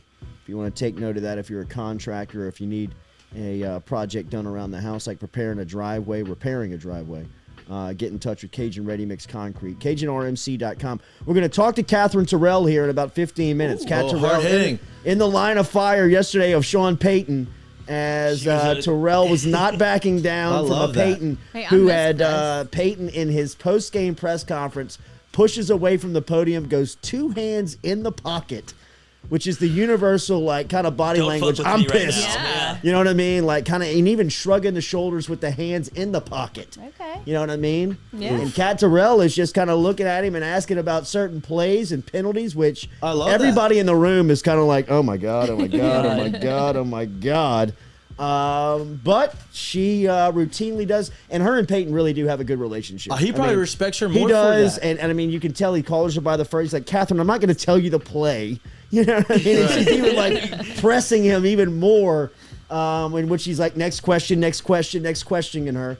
We'll ask her in a long list of episodes like that, but they've had some really good back and forths as well. He tried to weasel out. She wouldn't let him go. She wouldn't. that. She ain't gonna let him go, that. man. She ain't gonna let him go. She's the best. Katherine Terrell will be here in 15 minutes. We will talk to her at 8:30 this morning. More just kind of about the life of the New Orleans Saints right now. And she's a reporter for the Saints over at The Athletic, and you can follow her on Twitter at @Kat_Terrell. But we'll tell you more about yesterday, the Saints fall. I think Tennessee's one of the top 3 teams in the league right now. They're the number 1 team in the present AFC day, right now, right? I mean, they're the number 1 team in the AFC. They are also doing it without their superstars, which I think is a testimony to that coaching staff. Derrick Henry is not available. Julio Jones, who has he made any type of impact? No, he really as a hasn't. Titan? Nothing. I mean, I think he had one okay game. I think one okay, but nothing. You can see it with him, both with him and Patrick, that it's kind of the Yeah, prime is over. Patrick. Patrick Peterson. AJ Green, they were all in that. Peterson hasn't. No, AJ Green's actually had a pretty solid year. Not actually. bad. He hadn't had a bad one. Out of those 3, he's probably had the best. Patrick Peterson is a little banged up. Right, you can see both of them are. Like, But you it's can start when to see them Peterson, on the other side. when Peterson's playing, has he been pretty solid? Like as a Yeah, he's been on the consistent, field? but He he's was just good. not. Yeah, he was it's good. like Julio I mean, is Jamar now. Chase put him in a washing machine. He's he's doing putting everybody in a washing I mean, he machine. spun him. Yeah. You know what I mean? Like, it just kind of turned him around, and that was tough to see. LSU You know on what I LSU mean? crime. That was kind of like Tyson taking a shot. You know what I mean? Right, Oh, you're like, wow, oh, that's he not supposed to bleeds. happen. Yeah. Yep. Or you see somebody run by and like, oh, that used to never happen. Yeah. And you can just, it makes me feel old, them feeling old. Yeah. Make sure you hit that like button for us if you don't mind commenting on the post if you would. Share it if you're out there. Facebook, YouTube, and JordyCulottaShow.com. Remember, all of it is podcasted over the weekend. I had a chance to. It's one thing being up there. You see a lot of people. Yeah. That listen to the show, that are Allergic to interacts peanuts. with the show. Yeah. And they'll come up and talk to you. Absolutely, Yeah, which is cool, man. It I is love cool. that. I do love too. that. It I is I very really cool. do. I I mean, got a in fact, bunch of one extra guy, subscribers this one guy at the weekend. end of the game was like, "I didn't know if I should say something." I was like, "I'm glad you did, bro. I'm glad you did, man." And we ended up sitting there and watching a little bit of overtime. I didn't know. It's like when we go to lunch somewhere and they're like, I'll let you eat. But what about the coach? You think Lincoln Riley? I'll let you watch the game. Y'all let us eat. I'll let you watch the game, and then you get tapped on the shoulder. Hey, what do you think about this? I mean, I no doubt had chili cheese straight in the beard? in the beard. You know what I mean? Which is tough to get out with just those game day napkins. Oh, yeah. You know what I mean? It's almost like you're smearing it rather than cleaning it up. And I came off of one, kind of like just a One nacho. chili over here, cheese over here. Jordy, like, yeah. Sports guy, huh? Lincoln Riley or Dave Aranda? I'm like, Who won? you got a towel? Let me clean off here. Really trust me on my information. Yes. It's solid. But it is cool up there. And, and I'm going to the next 2 games. Are you going next? Yeah, why not? I don't think I'm going to go to you. I'm going to A&M. I'm not going to go. A&M's like my birthday weekend kind of thing. So. Right. What time are you getting in there? I'm probably gonna get in there like in the little 2 hours. Yeah. I'm gonna show up. I'm gonna see. Look, Allie, they're painting the field. I'm gonna see them paint the field. Exactly. Look how cool this is. You see how cool that is? They're putting ice in the Aren't you ice happy maker. I got you here this early? That's how you paint the 4. You use the stencil. You actually don't use a 4 stencil. Now watch what they You do use with the the number 5. 1. Yeah, right, with a man. slant. You can get away with that on your birthday. Yeah, well, it's like my birthday's on the 30th, so like the Still. weekend is like it's gonna be good though. It's nice. You heard Andre Anthony talking about our friends over at GoFlow. Go check them out, goflowiv.com, if you're looking for a little boost here on a Monday morning to get you through the work week or get you through the day. Check out GoFlow IV, GEAUX, flowiv.com. Baton Rouge's premier medical spa specializing in IV hydration treatments with vitamin infusion. That is goflowiv.com. Also had some people ask me about merchandise, jordy.itemorder.com, right? Yes, jordy.itemorder.com. And we do have some more general weight shirts available, only size large. Nice. So if you want Is those. it large or XL? They're larges. All the ones I have left are larges. So Venmo us with $20 and your address, and we'll send them to you. And we do have some size medium UDL shirts left. So a total, Jesus Christ. When we get rid of those, we'll get the new logo going, y'all. What happened? It's not the camera, it's the phone. What happened? What happened? Oh, Jordan. Butterfingers. Here, catch. Nice hands, feet. Nice hands, feet. Kat Terrell coming up here in a couple of minutes. All right, let's do some coaching stock. Where are we at on this? was Dave just about to Aranda ask this. versus Lincoln Riley on Saturday. I thought Aranda really controlled the entire game, bro. Hey. I mean, he kind of choked that game out. He shows you why that was like the typical, like when he was our defensive coordinator, that's what you saw. You saw this high-powered offense get absolutely stuffed, and that's what he did. He did it, and now they're offensively. They're good offensively. They are. That is former LSU offensive line coach, BYU. Help me out here, Jeff Grimes. Jeff Grimes. Who is calling plays for Baylor right now, and they really broke down Oklahoma. I will say this. I said this again last night, and as far as Lincoln Riley goes, I know he is on the top of a lot of people's list, and it kind of feels like he's on the top of Scott Woodward's list. I don't know anything. I haven't talked to anybody that knows anything, but it does feel like Lincoln Riley would be a Scott Woodward guy, right. Just as far as like names on the board.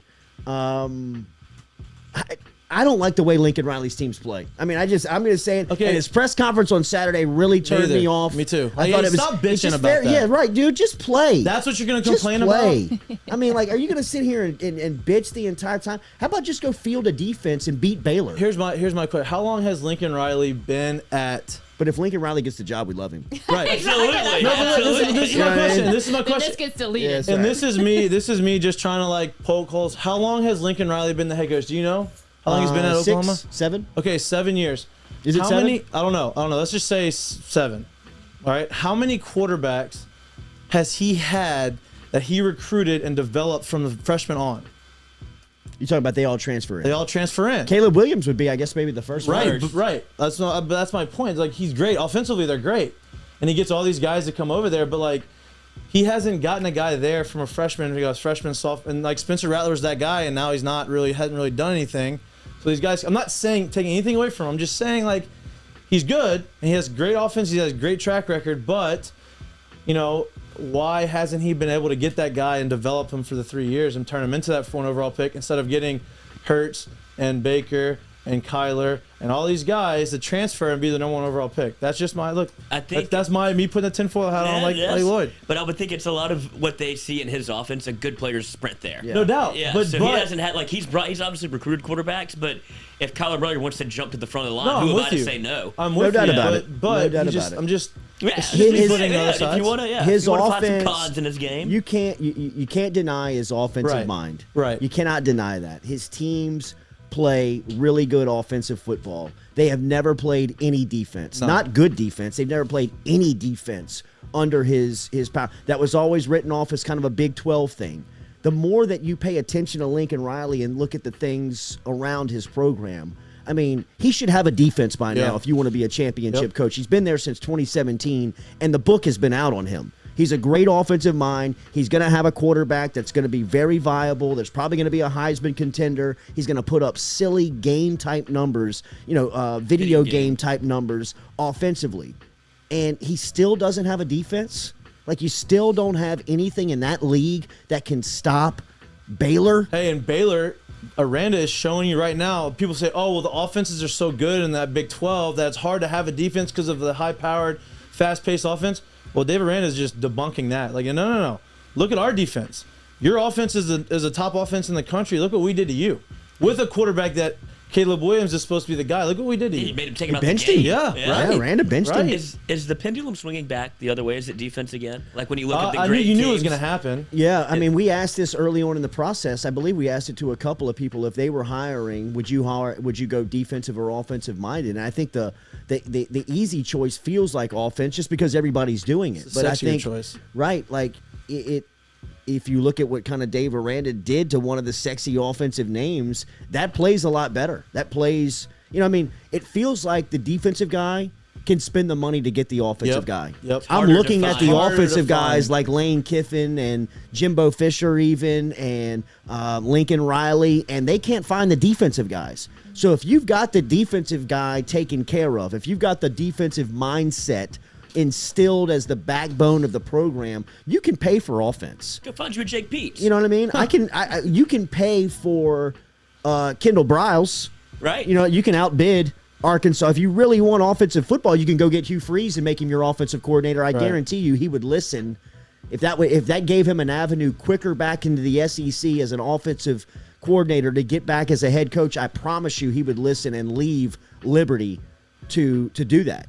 If Greg Sankey said, look, Hugh, to get you back in the league, you're going to have to be on somebody's staff and, kind of show that you have, just kind of slowly work you back into a head coaching role. But to do that, you need to be on Dave Aranda's staff for 2 years. No more coaching from the dentist chair. Right. We can't have any more scenes of you, Hugh, in the dentist chair and whatever other baggage you have. Scary to me is I feel like Alabama's going to get rid of Bill O'Brien, and they're going to get Hugh Freeze. He's going to go right into the Nick Saban rehabilitation program. I was surprised that they missed out on him, but come to find out, if you do some reading behind the scenes, Sankey shut it down. Oh, Saban really? tried to hire Freeze immediately after and kind of stock him away as an analyst. Yep. And that was during the show calls. That was during the time where Hugh Freeze couldn't really be touched. He was very much untouchable goods, and the Don, the Godfather, walked in there petting the cat. Yeah. You know what I mean? Have a seat. I'm gonna bring in Hugh. No, you're not. Oh. Yes, I am. You know what I mean? How many? Dude, do you think he gets to pull that card once every 10 years? Where he's like, Nick, I hate to do now this he can't. to you. It's long enough. Probably the only time. That's probably the only time it's happened to him. That's what I'm wondering if he's ever had he got Sark. Sark was a. And even some of the players, there were some players during that side. There were some players. Remember, Georgia turned somebody down, or threw somebody off the team. Georgia threw a big defensive lineman off the team, and Saban ended up taking him, and it came back and haunted him. The guy got in trouble at Alabama, and somebody from the league office said that somebody tried to step in even during that time and say, don't do this. And Saban was like, yeah, right. You know what I mean? We're chasing championships. You're talking I'm to. doing it. I'm doing it. So we'll see. We'll talk to Kat Terrell here next. She was yesterday covering the New Orleans Saints and Tennessee Titans. 23-21, Saints lose in heartbreaking fashion. There was a sequence before halftime on a roughing the passer that was really in question as far as the calls went. Kat Terrell asked Sean Payton about that after the game. We'll ask her about being in the line of fire, but more importantly, where the Saints go from here as they travel up to Philadelphia next on the schedule. So we will see what Terrell thinks about the life of the Saints here after 2 losses in a row. Atlanta 2 weeks ago and Tennessee yesterday. Can they get their feet back underneath them? We will ask Kat Terrell here next. Remember City Cafe for lunch today. Monday's lunch special, citycafebr.net, over 100 years in business. Brunch on Sundays, 11 a.m., 10 a.m., every Sunday morning. You can catch them for brunch on O'Neill and George O'Neill, where they've been for over 100 years. City Cafe, where good friends meet. Check out the daily lunch specials online at citycafebr.net. 100 years? Over 100 years. That's incredible. Hey. Jonathan Taylor was the player from Georgia to Alabama. That's right. He got in trouble. Not the running back. Jonathan Taylor. Not the running back, no. That's exactly who that was. All right, Kat Terrell next here on the Jordy Culotta Show.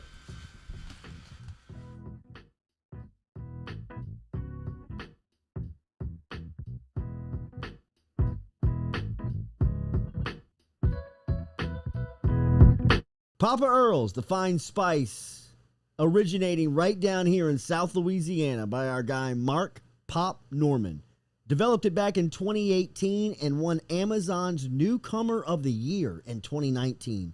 They pride themselves in having 30% less salt and sodium than the leading brands at the same price point. You can find them locally. Look for Papa Earl's at Rouse's, Calandro's, Mathern's, High Neighbor, and more.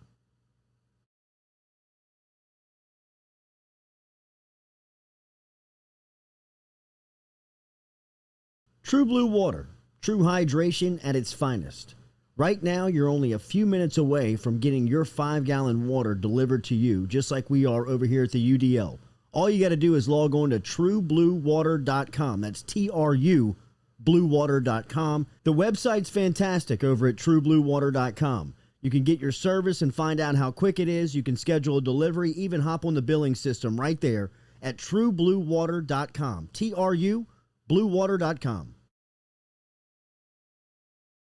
Go Chevrolet is proud to announce Go Express Auto Sales, the new used car lot located in the capital city of Baton Rouge, Louisiana at 11522 Florida Boulevard. Go Express Auto Sales is online at goexpressautosales.com, or you can search them on Facebook and social media at Go Express Auto Sales, the newest addition to the family of Go Chevrolet. Remember, Go Chevrolet is located down in Laplace, Louisiana, but now welcoming aboard Go Express, the new used car lot located in Baton Rouge, Louisiana at 11522 Florida Boulevard.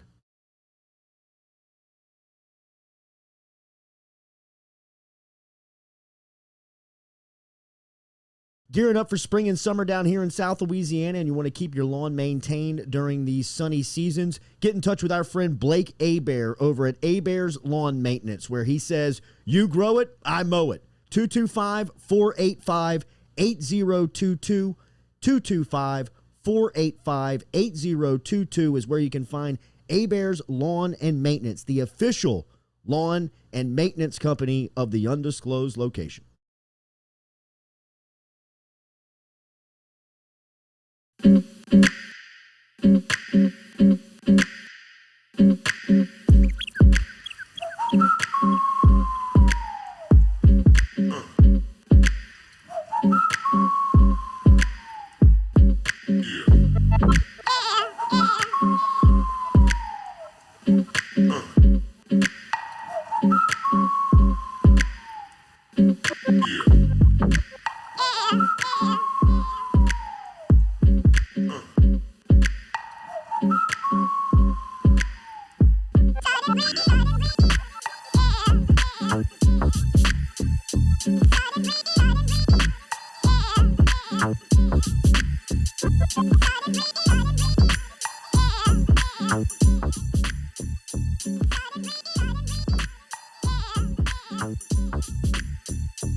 Welcome back here to the Jordy Culotta Show, driven and powered by Go Chevrolet.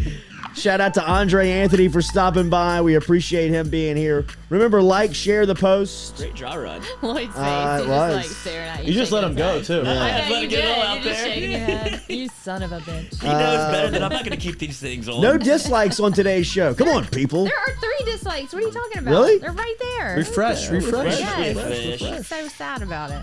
It's probably the guy telling us he's on the toilet during the whole sweet show. That guy. It's an interesting perspective. It is an interesting perspective. Do you think he watched or listened? The perspective yesterday that Kat Terrell had from Sean Payton's post-game press conference. She was in the line of fire yesterday. Sorry. Everybody was ducking out on the questions, on the hard-hitting questions, but not the reporter from The Athletic, Kat Terrell. Somebody had to do it.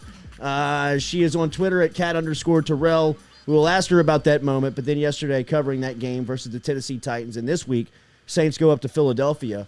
Kat, good morning. How are you? I think Tennessee is one of the best teams in the league right now, if not the best team in the league. I was impressed with the way that the Saints played yesterday. What did you take away from that game?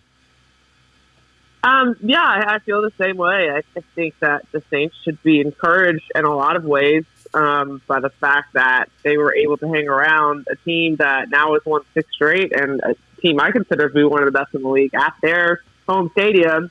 But on the other hand, if the Saints don't figure out how to fix the mistakes they keep making themselves, then they're going to keep losing games like this, unfortunately. Just things like the missed PATs and the penalties and, the list goes on and on. So I do feel encouraged that the Saints are capable of beating these teams, but they're going to have to be practically perfect to do it. Penalties again haunt this team yesterday, and he made some post-game comments about personnel being evaluated. It seemed like that was aimed at a couple of players. I had Adam Troutman top on that list. Who do you think he's speaking to directly? Well, based on the look he gave Troutman whenever he came off the field after that false start, it's probably him. But the whole concept of, we're going to take a look at who we're doing it with kind of just makes me laugh because I'm just thinking, well, it's week 10? I mean, I would assume you do that every week. But also, who's going to get replaced? Now, I mean, the top candidates, I would say, are Troutman and Ruiz. But other than that, it's not like they have a wide receiver just hanging around to come replace someone or same thing at other positions. If Marcus Williams is injured, they barely have any safety depth. So it's easier said than done. But, yeah, Troutman's probably number one, especially since Vanette is now back from IR and could play next week. Trevor Siemian yesterday, just under 300 yards, 19 of 34, 2 scores, no turnovers. He was sacked 4 times. What have you made of his play over the past couple of weeks since he's been named the starter? No, it's been up and down. I do think he's done a lot of good things, but there are certain times where I think he could have better situational awareness. I think when they were trying to drive down at the end of the first half to get a field goal or score, those 2 sacks are just really bad. And I need to go back and watch it, but I would put them on him. I think that you have to have better awareness during that situation. And also the weird throw to Troutman underneath that went 6 yards when they needed a Hail Mary. I didn't really understand that. But I did think that Siemian showed a lot of good qualities. Once again, the Saints were able to drive the ball down the field in the second half. He had some nice throws in that touchdown drive, the one that ultimately ended without the 2-point conversion. A great throw to Mark Ingram down the sidelines, good throw to Callaway that went for 22 yards. So, I mean, it's up and down, but I don't know what people expected. I think you kind of had to expect this. There's a reason he's back up. That's what I was going to say. I feel like people are they're making these expectations for Trevor Siemian, but, if you look at his numbers compared to what Jameis was doing, he's what Sean was trying to make Jameis be able to do: throw underneath, make the right reads. Yeah, he may hold on to the ball long couple times, but I feel like he's been making all the throws, and that's kind of what Sean wants. Yeah, it's one of those weird years where I don't think that suddenly having Jameis would automatically mean that these 2 games go any differently than they did.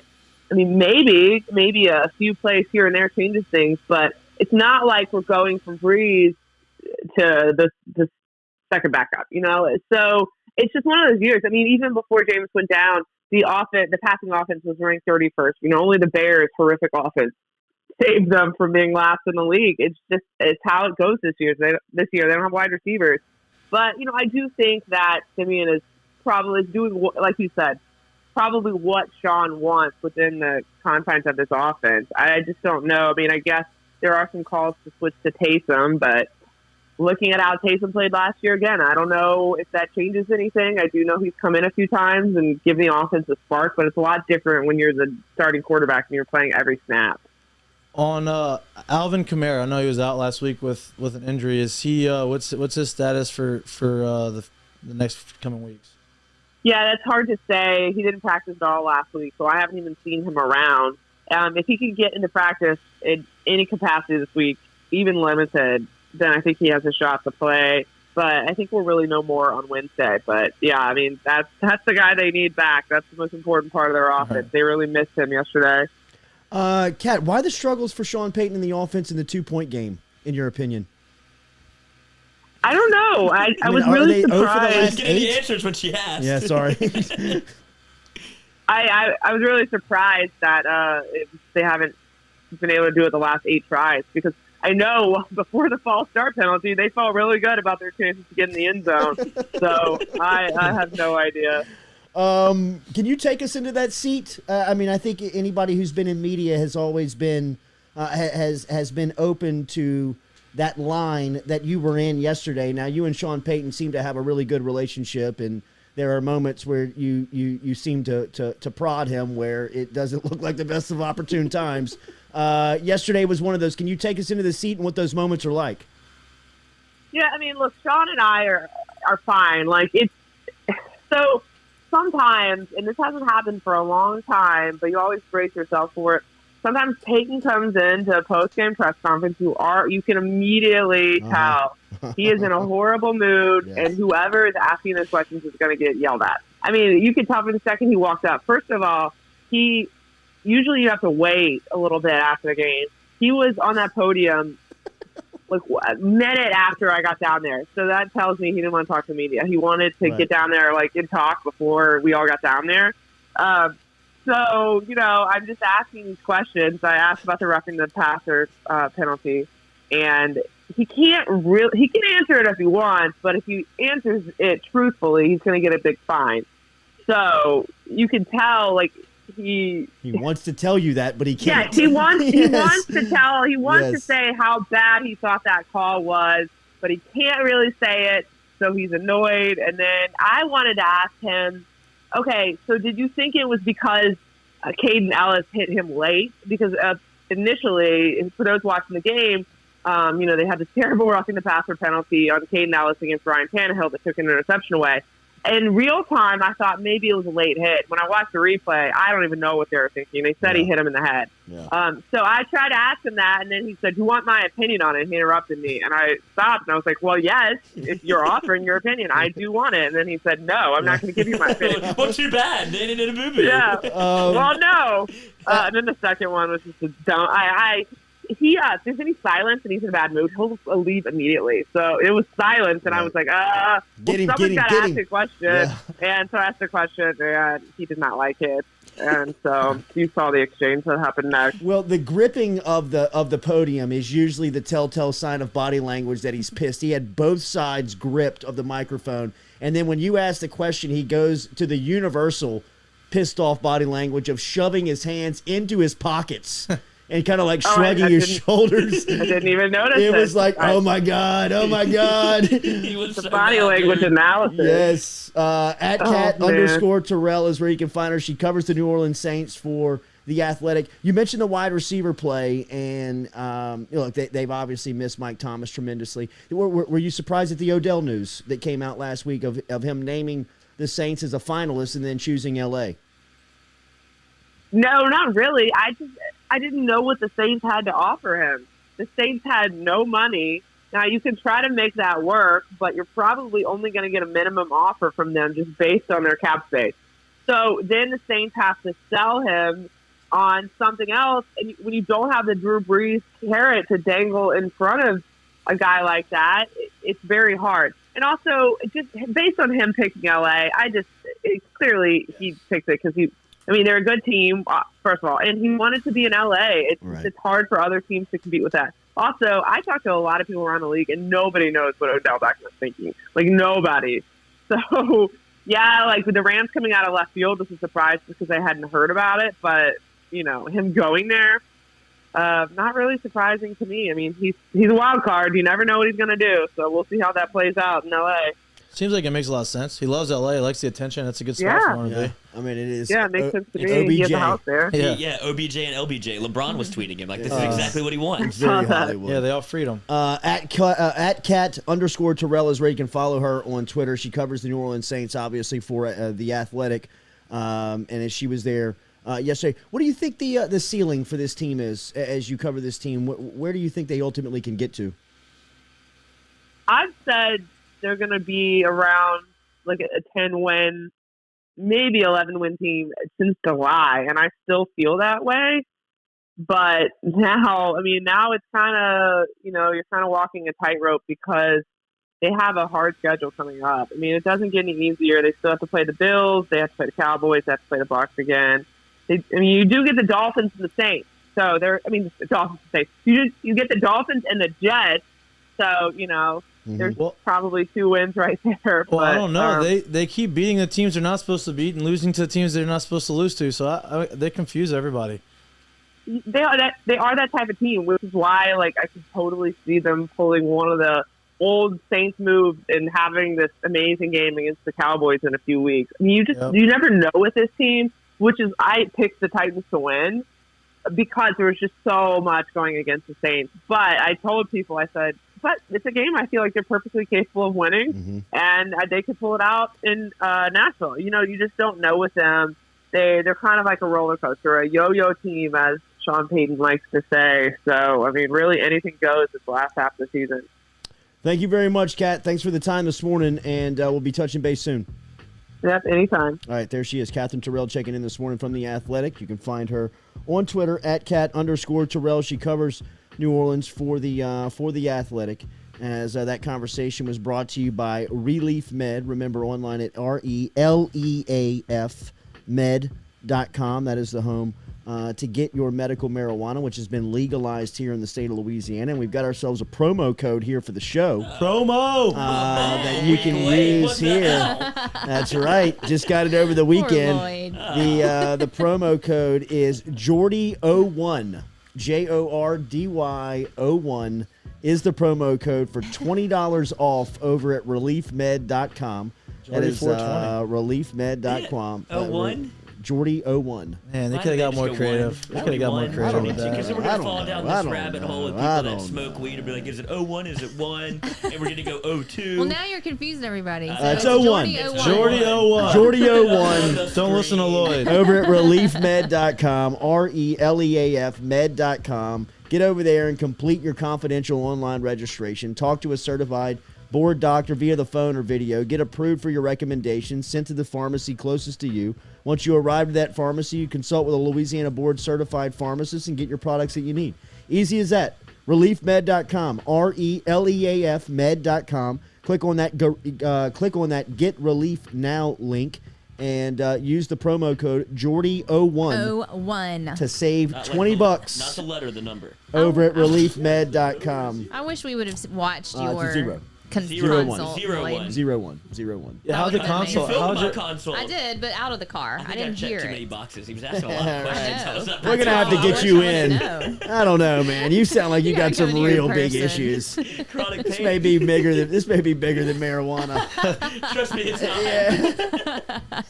Because I sure have tried it. That's what I was thinking about the brass tacks. Like, are you sure this is for you? It's like, absolutely. Yep, I know it's for me. Yes. Are you sure?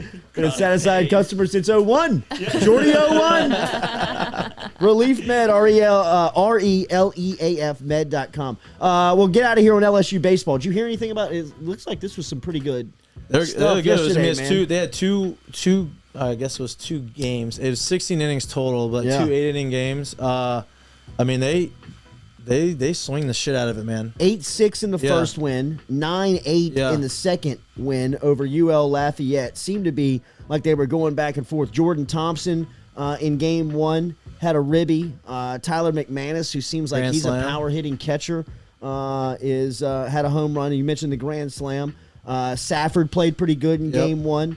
And then in game 2, it looked like the superstars were out, man. Trey Morgan, 2 for 4. DeGiacomo was 2 for 4. Dylan Cruz had a couple of ribbies and a double. Jordan Thompson hit a home run. Cade Doty hit a big single that knocked in 2.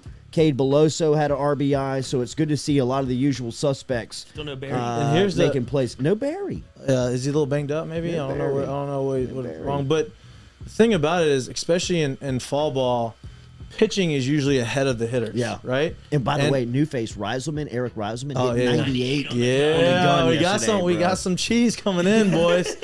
I like the cheese, but no. Usually the pitchers are way ahead of the hitters. Hitting obviously is harder anyway than pitching, but I mean, you look at the numbers through the course of the whole fall, and like guys have been raking, and that's what Jay Johnson does. Like he's an offensive guy, and he's like, look, we're gonna hit and we're gonna score runs.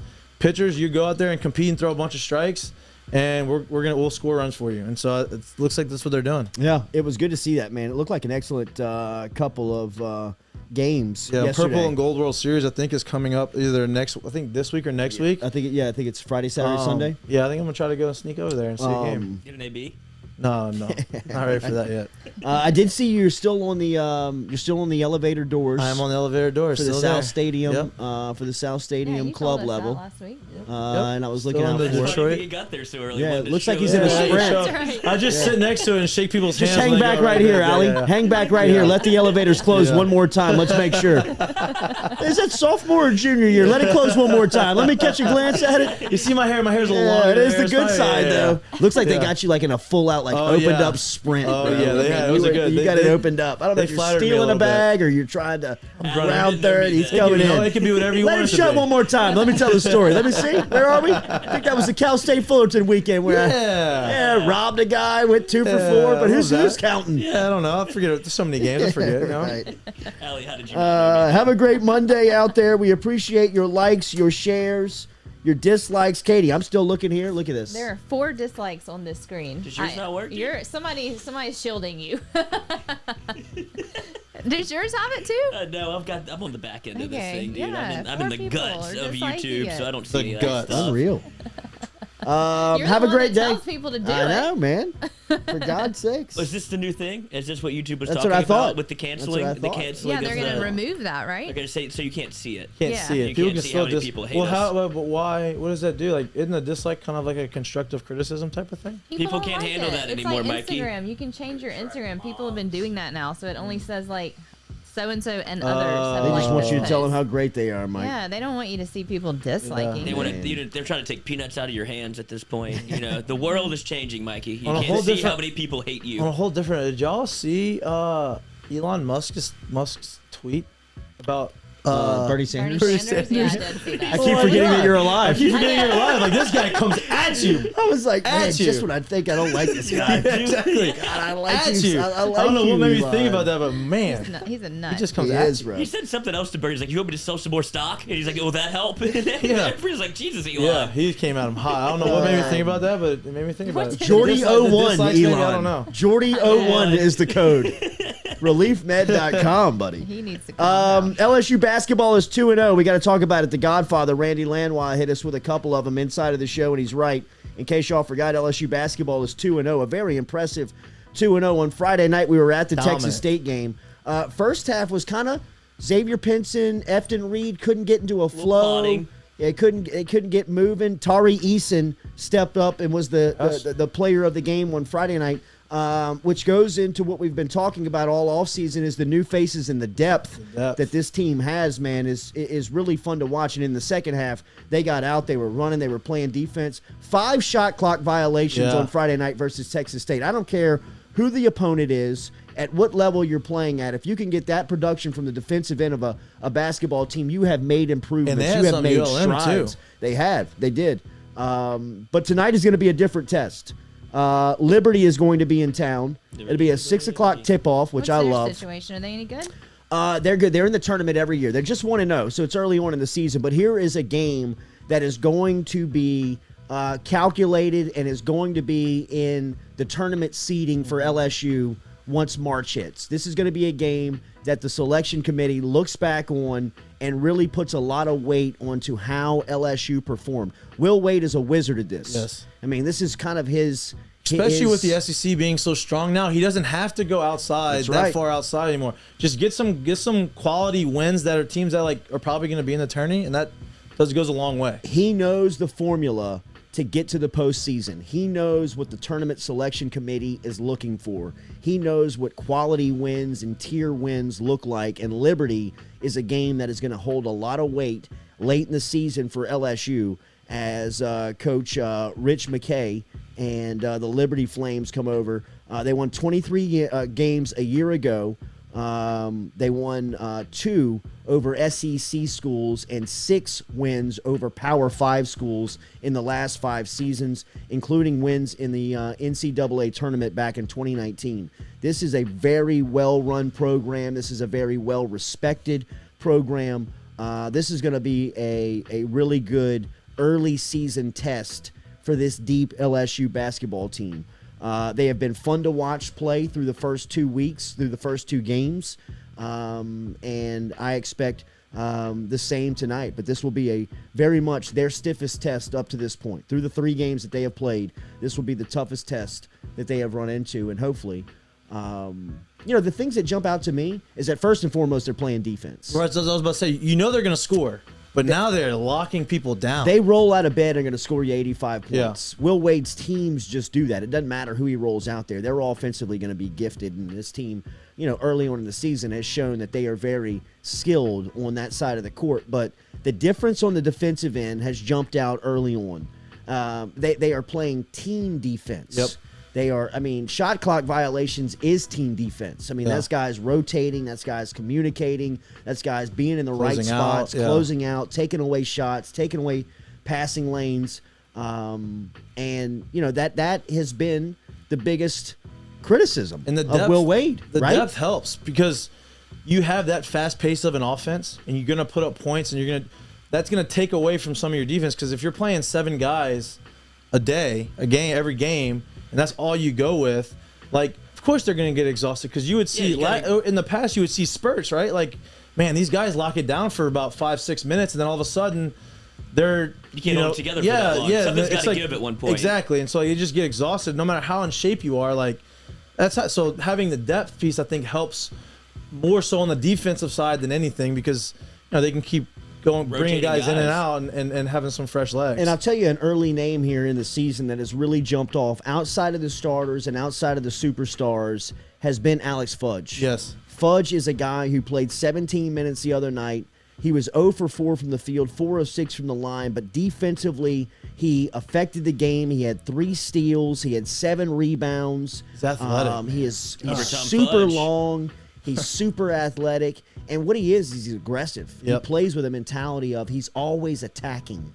He is always running downhill at the basket. If the ball is in the air, he's trying to get up above everybody and throw it down over you. I just love his style. Mm-hmm. I think that they are about 8 deep. I think that's the cutoff. I think if you want to play Jarrell Colbert a couple of minutes, you can, but you don't necessarily have to get there. Colbert played 9 minutes for him the other night. And I think if they get into a scenario where they've got to have some big bodies and guys that they need to run out there, he can give you, a couple of quality minutes. 8's plenty. 8's plenty when you got the production that you're getting out of those 8. You know what I mean? As clunky as Efton Reed's night was on Friday, and it was clunky because he could never get into the flow of the game because of the way they were calling fouls on him. He played 24 minutes and scored 16 points. Right. Wow. He still has this quiet way of affecting the game without truly kind of putting his dominance on display. Now, here's a little bit. Yes, he's very smooth within 6 feet. What about Sharif? You know what? I don't know. Is he going to not be able to play this year? Is he going to get healthy? I don't even know if they count. They're not relying on They him. don't count on Sharif right now. I think that they could get to a point where they can get him back. And I'm just thinking maybe at the end of the year have a guy in the middle to block shots, some rebounds, extra body. Yeah. Conference play, and especially kind of built for February and March. Right.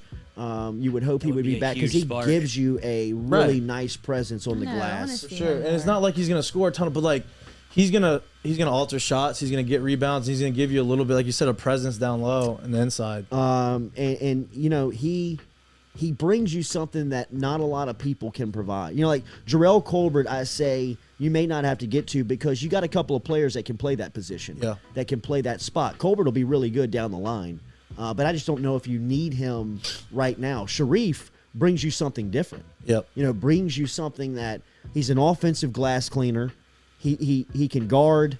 other teams' top post player or other guys' bigs, some athletic bigs, and his ability to just stretch the floor to run rim to rim. I mean, his athleticism and the way that he can get out and run and start to break. And this team plays phenomenally in Open transition. court. Yes. Like they not only they guard well in transition through the first 2 weeks, which I know is an emphasis on this defensive team, is to get back on defense and stop the ball. Don't allow teams to run on you.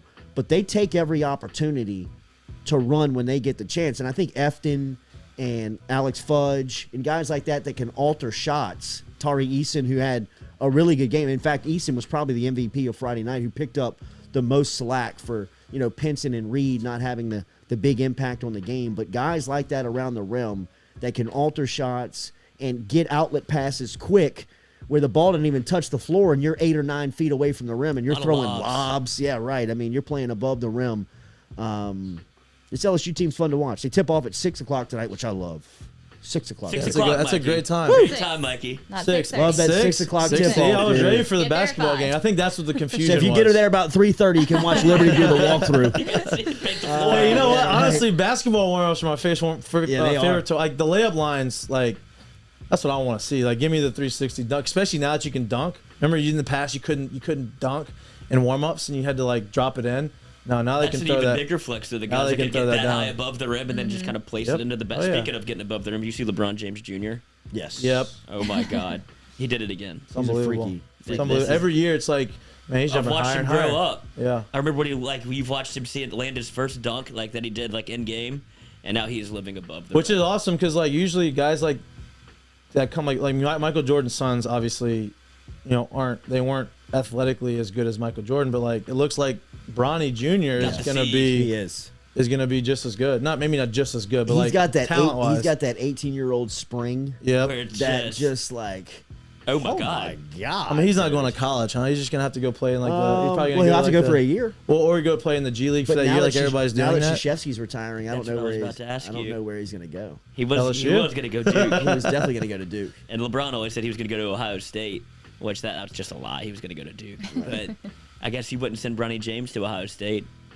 don't know. I mean, he could go Kentucky? play. He could go play the G He League goes for to a year. Kentucky. Kentucky. Why don't John you? Calipari, he'll still be around.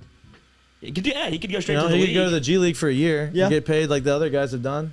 I'm sure I LeBron don't has know. has his 401k worked out. LeBron's probably gonna say go to college for a year. I mean, if I would want to go to college for a year. Like, screw it. That would be college, wild. like, I'm not. I don't kidding? need the money.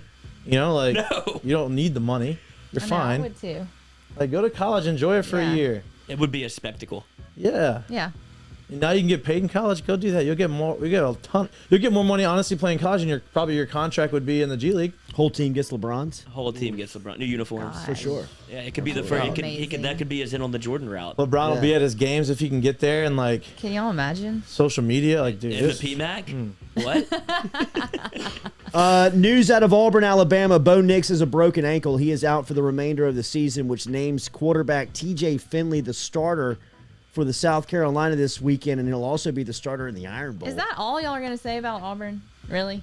What do you mean? Like y'all are Oh, gonna talk I know. about the Okay, Mississippi State okay, game, okay. That like we came back from How a about- 25 Okay, I will point say this. deficit. Who'd they play? Is it Biggest Will comeback. Will Are y'all Rogers, just right? butthurt because Auburn beat y'all here and we beat Auburn at Jordan? No, here? But we also beat Mississippi LSU beat State. Mississippi so- State. I know that. So we're the I'm best team aware. in That the was a quarterback- weird the loss. the best win LSU's got all year? Yeah. It really is. Was it Will Rogers? His name? Yeah. He's Danger. good. He's amazing. He's Um, young. He's going to be great. But I Miles- mean, really, we is he sat young? here for 2 hours and y'all What's his, never. He's a sophomore. Is he a sophomore? So Miles Brennan's not going there. No. No.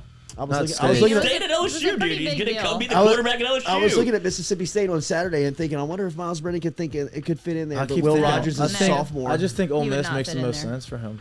Where? Ole Miss. Ole Miss, or maybe even Texas. Even I though don't the know. Sharks are out on Sark. They I want mean, his head. they just got beat by Kansas. They want his head. Did you see Harold Perkins? What his IG live No. from Texas? No, what was it? He's filming the last play of the game, and they're straight. It's him.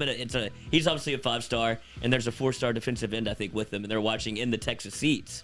and they're watching the last play of the game as Kansas wins, and they start kind of like laughing on the stream, like, "Oh my God, I can't believe they lost to these buses!" Like, they're laughing audibly on the stream. So if you're a Texas fan, you're like, "I don't think they're coming to Texas. They think this place is a joke." And then, like you said, the money is out for Sark already. Yeah, he's been there for 5 games. They are out. Well, he hadn't done anything since the Oklahoma game. Well, and I mean, they had that they've lost 5 straight, and they've lost 5 straight. Is that the book when you on lose Texas, though? Yeah. If they win that game, it probably sends them just like 2019. Yeah, if they beat LSU in 2019, you probably see a totally different Texas team. I do not care.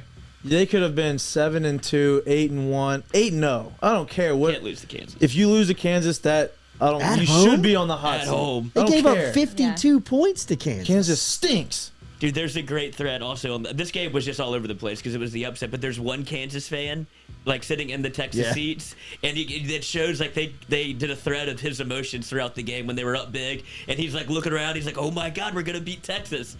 Then they have, like, as Texas keeps coming back, like, his hair gets worse. He becomes more disheveled. He has more, like, he has, like, 3 beers in his hands. And then when they finally win, it's him back elated. Yep. It was just so funny to see him go through. I love that because that's everybody. That's everybody. Yeah, he thought they were going to lose to Texas the entire time, even though they were up 40. What was your, as a fan, LSU fan, what was your, take that Kansas guy, what was your game that you had the most, like, I already know mine. In the top of my, I got to tell you exactly what mine was. Wait, say it again? So, What's like, the question? he was talking about how, like, when you go through those range of emotions through the course of the game, like, we're winning by a lot, now we're losing, now we're winning, now we're losing, now we won. Or the other way, we're winning, we're losing, and then we end up losing. And you have these waves of emotions. Like, what game do you remember that had the most wave of emotions for you as an LSU fan? I know which this one. season? I know mine. No. All time? General? All time? Yep, all time. You know which one was probably for me was 2007 LSU Alabama. LSU's first game versus Nick Saban back in Tuscaloosa. I was there and was because I knew that team was they were going to be national championship. They were going to be the leading candidate to win the national champ, but they had to win that game. They had to get out of that game. I mean, obviously Arkansas beat them a couple of weeks later, but that game was so emotionally, like, I was spent when I left that game because it was just such a roller coaster. It was such a roller coaster of up and down. I mean, you were up nearly 17-0 in the first half, and Chad Jones had to get a life-saving unbelievable play. Sack fumble. Yeah. Unbelievable and then he play. batted down. Remember when he batted that ball at the goal line? The guy's wide open. That was Mississippi State. Was it? Yeah, that was Mississippi State. That was Mississippi State. Nobody cares about Mississippi State. So. Sorry. What about you? I was thinking. I don't want to do the cliche games because obviously Alabama LSU game mine of the was century. an Alabama LSU game, but it wasn't that one. That one was because I was there and I've never been. That was my first time in Tuscaloosa and like experiencing that. It just like you said, it was exhausting to watch the game because you're living and dying with every play. It felt like, but a more recent one was probably the DJ Chark game at Auburn when you have to go for it on the goal line. Yeah, when you're running the Matt Canada offense, you're not really sure what's going on, right. And LSU comes back from 17 down, so it was just like. Ugh, what is it? What is LSU football? Like, where are we? And then you come back like, all right, maybe they're kind of good. Yeah. So that was a recent one for me. Mine where you're was kind of like, oh shit. LSU Alabama game when they had Sims and he threw the screen pass to TJ. Don't even talk about that. No timeouts left, and we kicked the ball out of bounds. And like we're winning, we just scored. We're gonna beat them. They have a running back playing quarterback, and they throw a screen pass to TJ Yeldon, and he doesn't get touched, and it's a 40-yard touchdown. And I'm sitting like right below the band. In the stand, me and Austin Nola, and I'm just sitting. Like, I'm the guy that if you saw me on TV, you'd be like, surrender code. I'm a meme. I would have been a meme. I would have just had my hand like this, like. You would have been. Yeah, I would have been a meme. Oh, you were on TV during? No, I was saying if you had caught me on TV, I would have been a meme at that point. Yeah, anybody could have got it. Everybody was just like that hands was on it. head, mouth wide open. That was it for me. Well, fuck, it's over. I guess that was the game. Yep. All right, have a great Monday out there. Appreciate Go Chevrolet for driving us every week here on the Jordy Culotta Show. Make sure and hit that like button, share button, comment button. Shout out to Andre Anthony and Kat Terrell for joining us here on this Monday edition. We'll be back with you tomorrow morning at 7 a.m.